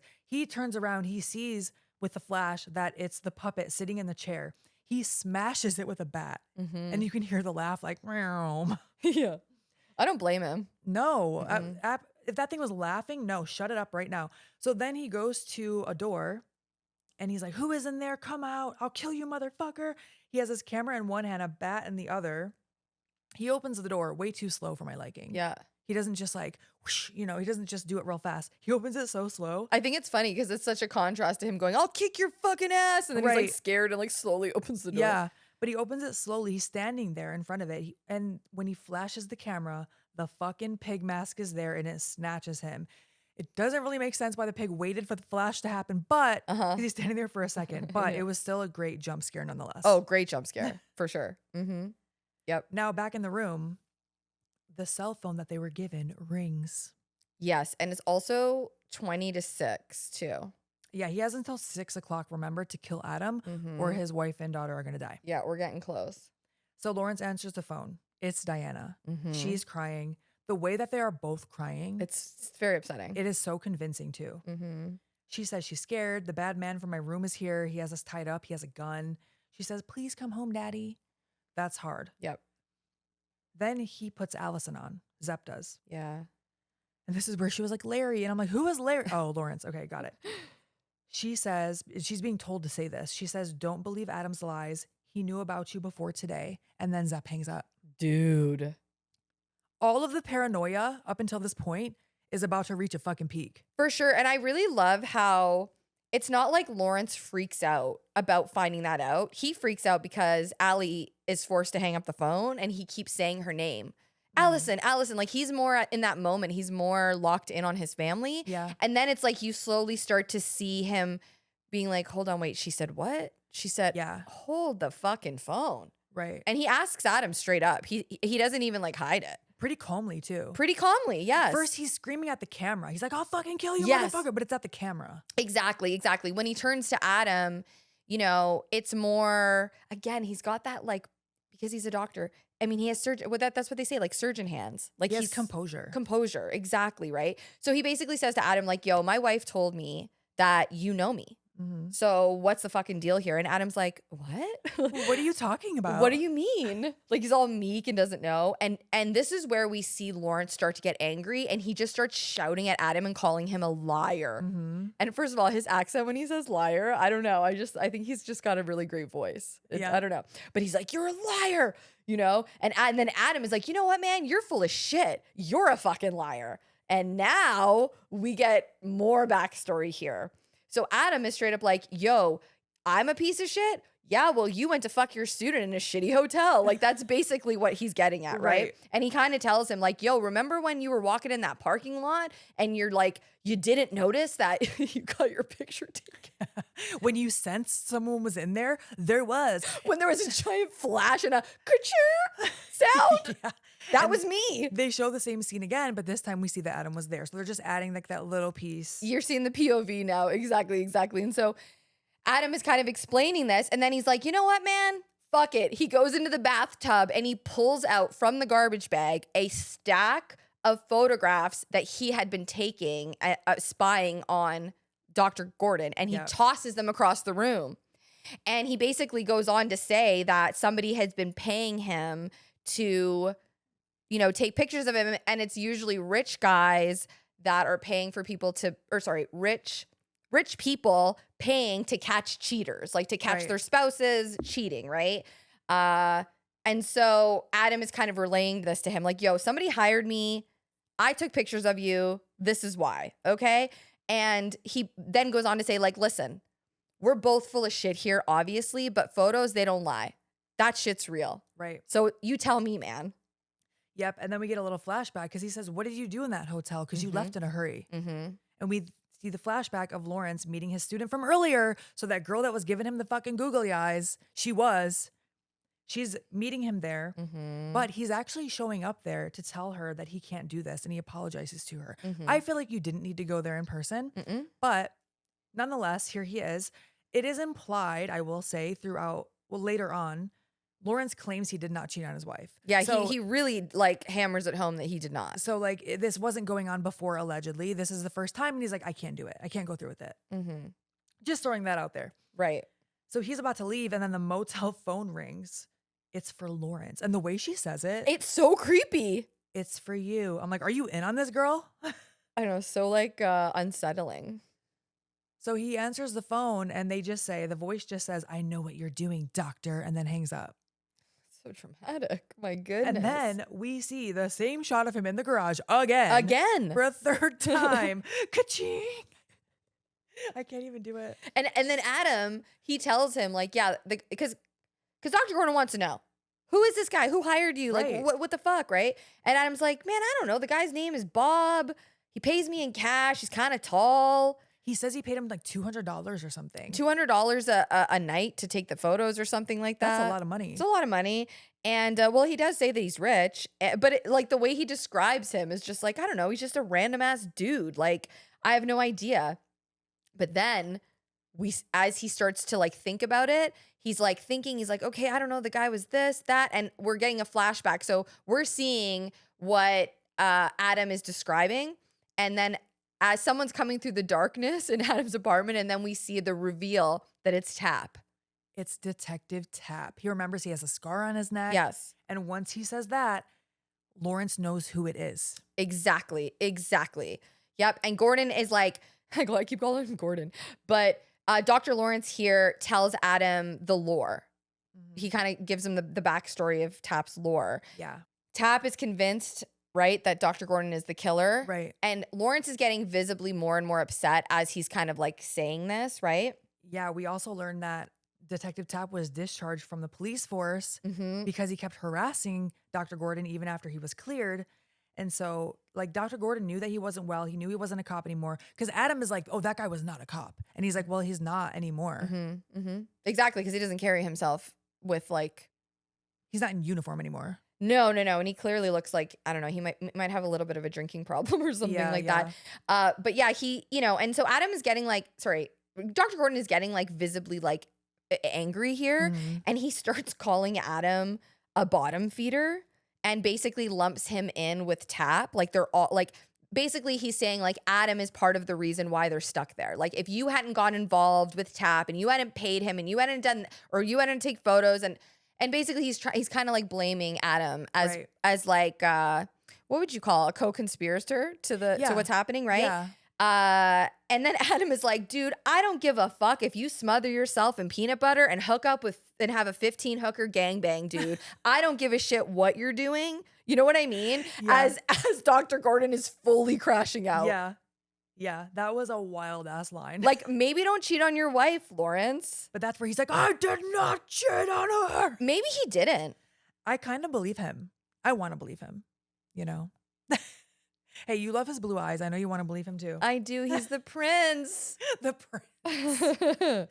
So back at the house, we see that, or the apartment, Zepp is leaving the room and Allison is starting to get her ropes loose on her hands, okay?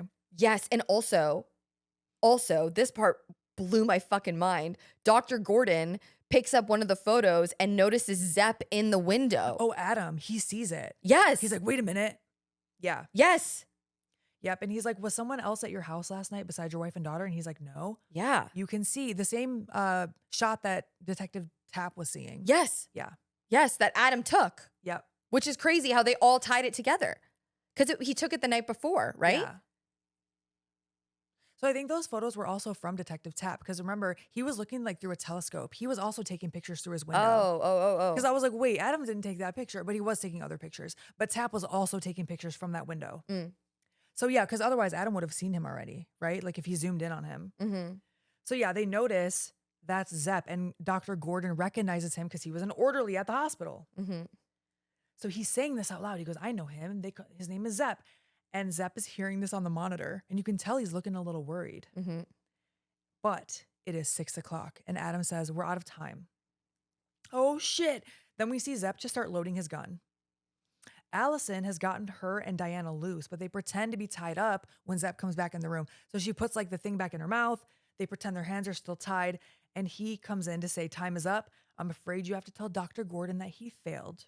So they call him. Allison, she says whatever spiel to him. And then at the end, she goes, you failed. And then she starts fighting Zepp. She gets the gun. She gets the phone. She's telling Lawrence, he's like, are you okay? She's like, no, we're not okay. Diana's screaming the whole time. He tells her that he doesn't know where he is. There was something about this delivery that like really hit me when she's like, where are you? He's like, I don't know. I'm being held captive in a room somewhere. And she's like, what? Her reaction was like just gut wrenching. Yeah. She had no idea this whole time. Because she says like, what do you mean? Yeah. Like exactly like what? Like it's so disorienting. Then Diana, obviously she's very distressed here, but she's like, mommy, and that distracts her, which I was so annoyed by. But I can't stand when children are in movies, period. I just can't stand when they fuck up the plan. I just can't stand them. No, when Diana's like, mommy, or something like that, she looks over, it distracts Allison, and then Zepp is able to fight her. All we see is shots are fired, Diana's screaming, and this is all Lawrence can hear on the other end of the phone. Oh, and he's like having a complete meltdown. Yes, he just hears his wife, daughter screaming. There's a scramble, there's shots. He's sobbing. And Detective Tap also hears the gunshot. So he goes over to the apartment. there's so much going on here, and we're going to cut through so many different people and what they're doing. So Tap and Zep, because this is where I was like really struggling with my notes. Yeah, they have like a tussle here. Tap and Zep. Yeah, they start fighting. They start shooting at each other. Mm-hmm. Lawrence is just sobbing. Allison and Diana do get away. They end up at a neighbor's house. Mm-hmm. Zep is calling for them at the end. Like he kind of knocks down Detective Tap. I know, he's like, Diana, Allie, like, You think that they're going to be like, we're over here. here we are. But then he goes, I'm going to kill your husband now, Mrs. Gordon, and runs out. So back in the room, suddenly Lawrence gets electrocuted as he's sobbing. Like he wasn't even doing anything. He was just sobbing. It's so terrible. We see this sped up car chase between Tap and Zep. It looks so like, Yeah, again, necessity. yeah, they had to do it. Mm-hmm. And it's very short. So they're just letting us know that they're now leaving the scene, okay? Yep. Lawrence wakes up and now he believes Adam. He knows, okay, yeah, you did get electrocuted. Oh, well, I thought this was really interesting here because so while Gordon is out after the electrocution and he's just like passed out, Adam is legitimately worried. And he's like, Lawrence. And that's when he says, I need you, Lawrence. And like, it comes across very much like desperate. Like, no. Like we're in this together. Because remember, Lawrence was coaching him, was keeping Adam calm. Like, I mean, Adam, I think helped keep Gordon calm, Dr. Gordon calm too. But like, yeah, they definitely needed each other in this for sure. It was heartbreaking. It was sad. Yeah. And Dr. Lawrence Gordon, I'm saying the whole thing. Dr. Gordon is about to fucking lose it. As far as he knows, he's lost everything at this point. Yep. The phone starts ringing again and he cannot reach it. Mm-hmm. And we're seeing that at the same time, Tap is still chasing Zep. You know, they're going into building now and Lawrence is crashing out. Losing it. Adam is like, calm down, man. We can figure this out. Because he's trying to calm him down because he's like, you can tell that Lawrence is about to do something unhinged and he starts looking for that bone saw, man. Yeah, because he can't reach the phone and he's just like sobbing. He cannot reach it. And he you know, he thinks Allie's on the other end. So he's like reaching. And then all of a sudden, and Adam is pleading. Adam's like, please calm down, right? And then he starts screaming, just flat out screaming. Like the kind of, like this kind of scream that's like, and Adam already can piece together exactly what Lawrence is thinking. And you can tell as soon as Lawrence starts taking, like he's basically taking off like a piece of fabric from his shirt and tying it up around his leg to stop the bleeding. Obviously he's a doctor. As this is all happening, Adam is already like, oh fuck, he's about to cut his leg off. What are you doing? He's gonna cut his fucking foot off. I can see it happening. Yeah, he's using his shirt as a tourniquet. He's biting the end of it as well. Adam is freaking out, trying to get him to stop. And then he starts sawing his fucking foot off. Yes, and it's you know what I love about it? I mean, obviously it's fucking awesome, but it's so Texas Chainsaw to me, where you see the beginning, you see him start to saw, and you do not see anything else. You hear screaming, you see Adam's reaction, you see Lawrence's reaction, but most of it is visceral, and you're really not seeing it happen. And sometimes I feel like that makes it worse. I think it makes it 100% scarier, more real, because I don't need to see it. Yeah, what you're imagining is oftentimes way worse than what they can even show you with a prosthetic, right? 1,000,000%. Just the few like slices into his ankle is all I needed to see. Yep. Now Tap is beating the shit out of Zap in this warehouse. Okay. Yeah. He caught him. They're fighting, but Zap. Wait, is that his name? No, Zep. Zep and Zap. Zep is able to get the gun and like turn it around and shoot Tap in the body. Ugh, I was so fucking sad here. I did not want him to die. I didn't either, man. I didn't either at all. Okay. Can I also say this is also sad because gosh darn, Lawrence doesn't have a foot anymore, but he ain't going to give up. He is army crawling his ass around that room while he is bleeding out from his ankle. Oh, and now he is pale. Like he's paler than me. Oh, he is Casper 100%. Okay. And he is crawling towards the gun. Yeah. Because at this point, it seems as though he is going to shoot Adam because he wants to save his family. And he feels like this is all he can do. It's like it's the only thing he's got left. Yeah. The only thing he can control. So he starts army crawling towards, and he grabs the gun and he puts the bullet in it. Now Adam starts begging Lawrence, and it's so scary. He is like, please don't shoot me. Like, you know, he keeps saying, I want to live. I want to live. Exactly. Which it falls right in line with Jigsaw's whole fucking gimmick, right? Yeah. And he collapses and he's crying. And then we cut to Diana and Allie, who are safe. Yeah. They're safe, and she's actually trying to call him on that cell phone, and obviously he can't answer it. And Lawrence fucking shoots Adam. He does. He shoots him. Holy shit. I was like, what is going on? So suddenly we see Zepp open the door to this fucking room where Lawrence and Adam are, and my fucking notes autocorrected Adam to Dada. That's awesome. Lawrence tries shooting Zepp. He just keeps clicking. Remember, there's only one bullet. He just keeps clicking. He looks so fucking helpless, by the way. Yeah. He looks so sad and helpless. Like he's like screaming and like yelling and trying to like, whatever. Yeah. And he can't even sit up because he's just like he cut his leg off, and or his foot off. He's so cold because he's losing blood. He straight up looks like Jack on the Titanic at the end. They both do. Yeah. They do.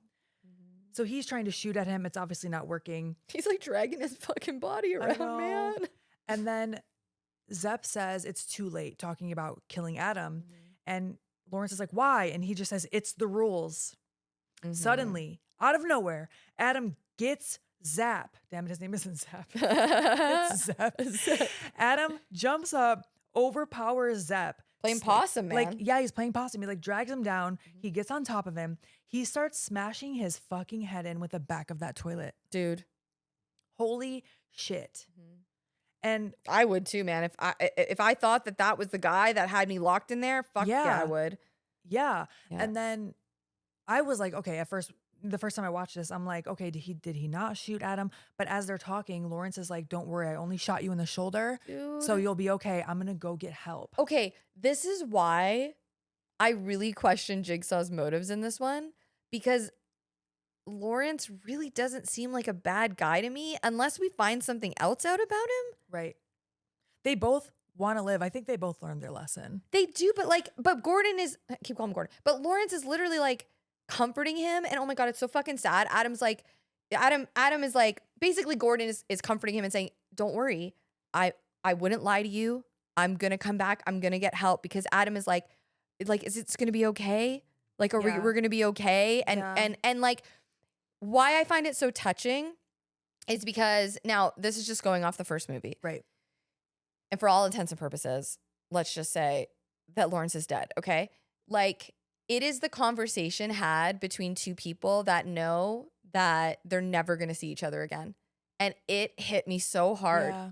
Like, and it's this unspoken, you know what I mean? Yeah. This man who has one foot and is clearly bleeding out is like, don't worry, I'm going to get help. It's you're gonna not make going me to cry because, and the way Adam says to him, like, are we going to be okay? Yeah. It's like, fuck, man. It's so heartbreaking. It is, dude. And also, Adam just did what Dr. Gordon was tasked with doing. Yes. He took he sacrificed a life to save another. Yes.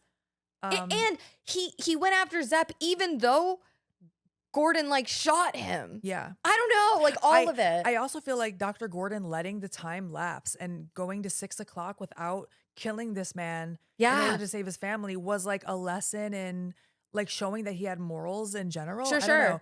So like I mean, but once again, we have to remember Jigsaw is the bad guy. Yeah. So true. It's not like, oh, don't worry, this is all for the good of, it's not actually for anyone's good. He's just very fucked up. Yes. No, you're 100% right. So he slithers away. Oh, poor guy. Lawrence does. And Adam starts searching Zeb's. Slither is so good because there's like a blood trail. Too. There's like a snail trail. Adam starts searching Zep's body and he finds Zep's tape. We find out here that Jigsaw actually poisoned Zep and used him to basically like carry out this plan by telling him like, if you do everything I say that I tell you to do, then I'll give you the antidote for the poison that I've poisoned you with. Right. So that is why Zep, besides the fact that I think he's a fucking sadist, that is part of the motivation as to why he is on board with Jigsaw. Yes. So this is not Jigsaw. He had a tape as well. And that reveal of that tape was a reveal. Like, for sure. Oh, he had a tape too. This isn't Jigsaw. Yep, exactly. So here, this is what made me think, okay, Zep was a sadist. So some of those traps or games, maybe the reason it seemed like they were just someone being tortured and there wasn't really a way out or whatever was because if he was helping Jigsaw and he was the one setting them up, he was doing his own sadistic shit during that time. Absolute possibility. Maybe. Absolute possibility. But I will say, in the scene where Tap and Zepp find Jigsaw with Jeff, I think that really was Jigsaw because it's his voice. It definitely is Jigsaw. Yeah. 100%. So that had to have been him. I also think too that I don't know. I don't think Jigsaw trusts somebody to do his traps for him. I think Jigsaw gets people to do his dirty work for him, the stuff that could potentially get him caught. He always has a plan. He's got a plan. And I think he uses people, obviously, that probably don't deserve to live. Okay. Now we're to the scene. Oh my God, it's the most amazing scene in the entire film. The music starts fucking playing. Oh, and it's the iconic reveal. Everything's being revealed here, which, by the way, I'm getting goosebumps already. And this music, the score, okay, it was made by Charlie Clouser, who is also a member of Nine Inch Nails. He owns the fucking rights to the music and has made a fuck ton of money off of it because a lot of movies use pieces of the score.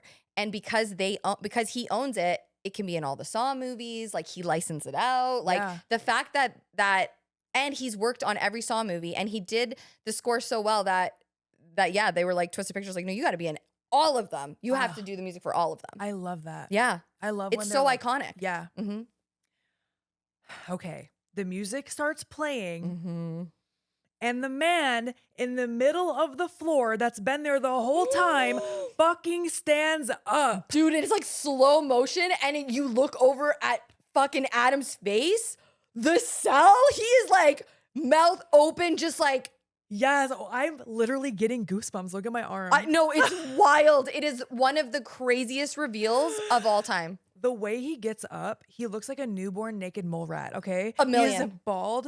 He takes like the prosthetics off his fucking head. He can't open his eyes. Has his eyes closed for like 2 days straight. I don't know. Oh, by the fucking way, Tobin Bell, that was not a dummy. That was Tobin Bell on the floor. The whole time. The whole time. He was like, it's not right for it to be a dummy. I'm going to be on the floor. Wild. Tell me that's not badass. Oh my gosh. There's like a brief moment when you know what he looks like, when you know what Jigsaw looks like, you can tell it's his face. So yeah. For sure. Yeah. Adam, just this scene is just so iconic. It is one of the most iconic horror endings, reveals, twists, whatever you want to call it. Easily of all time. In horror history. Like Lee Whannell's cell it's incredible. Yes, the way they zoom in on his face. He looks so because it's disbelief. Imagine that happened. Yep. And we're getting a montage piecing it all together. Mm-hmm. Now, I know we've talked about in like more recent movies when they do a montage in a lazy way or they flash back to things in a lazy way because they know people aren't paying attention. Oh, that pisses me off. We hate that. But that's not this. That's not this. No. You need a montage piecing shit together in these movies. For sure. Even when you are paying attention. And we see that, we see again from the very beginning of the movie when Adam accidentally undrained the tub or unplugged the tub and the fucking key goes down the drain and Jigsaw says the key that unlocks that chain is in that tub.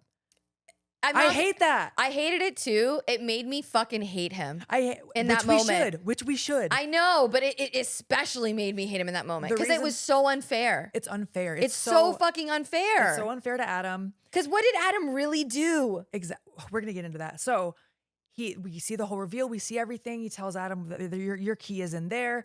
I don't even know if he realizes that the key went down the drain.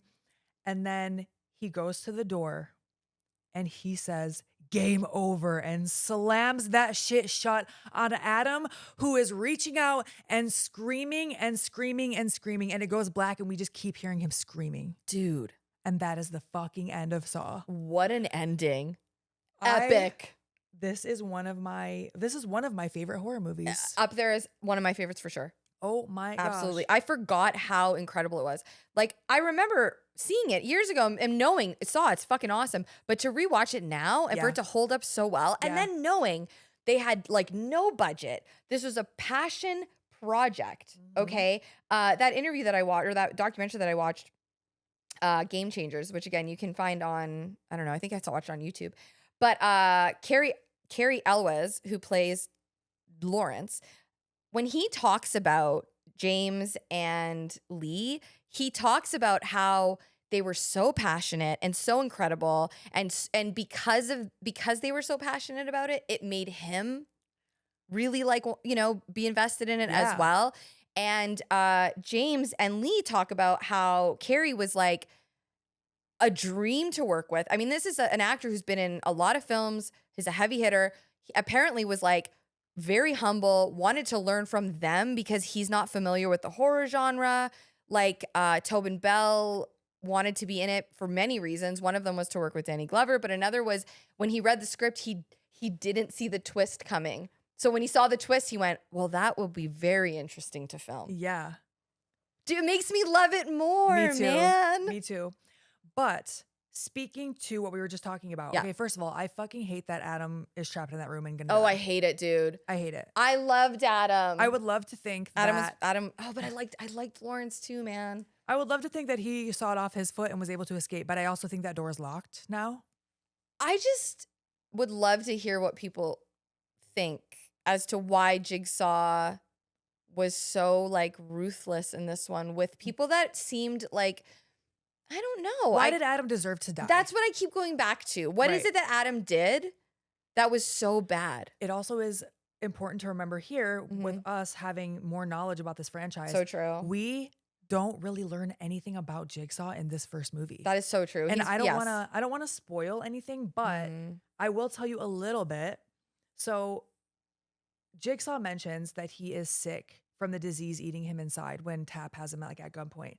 And shit, how much do I want to say? Fuck. I know you really can't say anything if you don't want to spoil it. If we don't want to spoil the second movie and then Yeah. beyond. Yeah. But once you watch the second one, you know like his whole backstory. So I feel like we should touch on things because there are clues here that I want to tell people like this was this and this was that. I mean, it was definitely hinted that Yeah. there's Okay, something look, wrong with if him. you haven't seen this franchise, please go watch the second one. We're now going to give a little bit of spoilers onto what you don't see in this movie.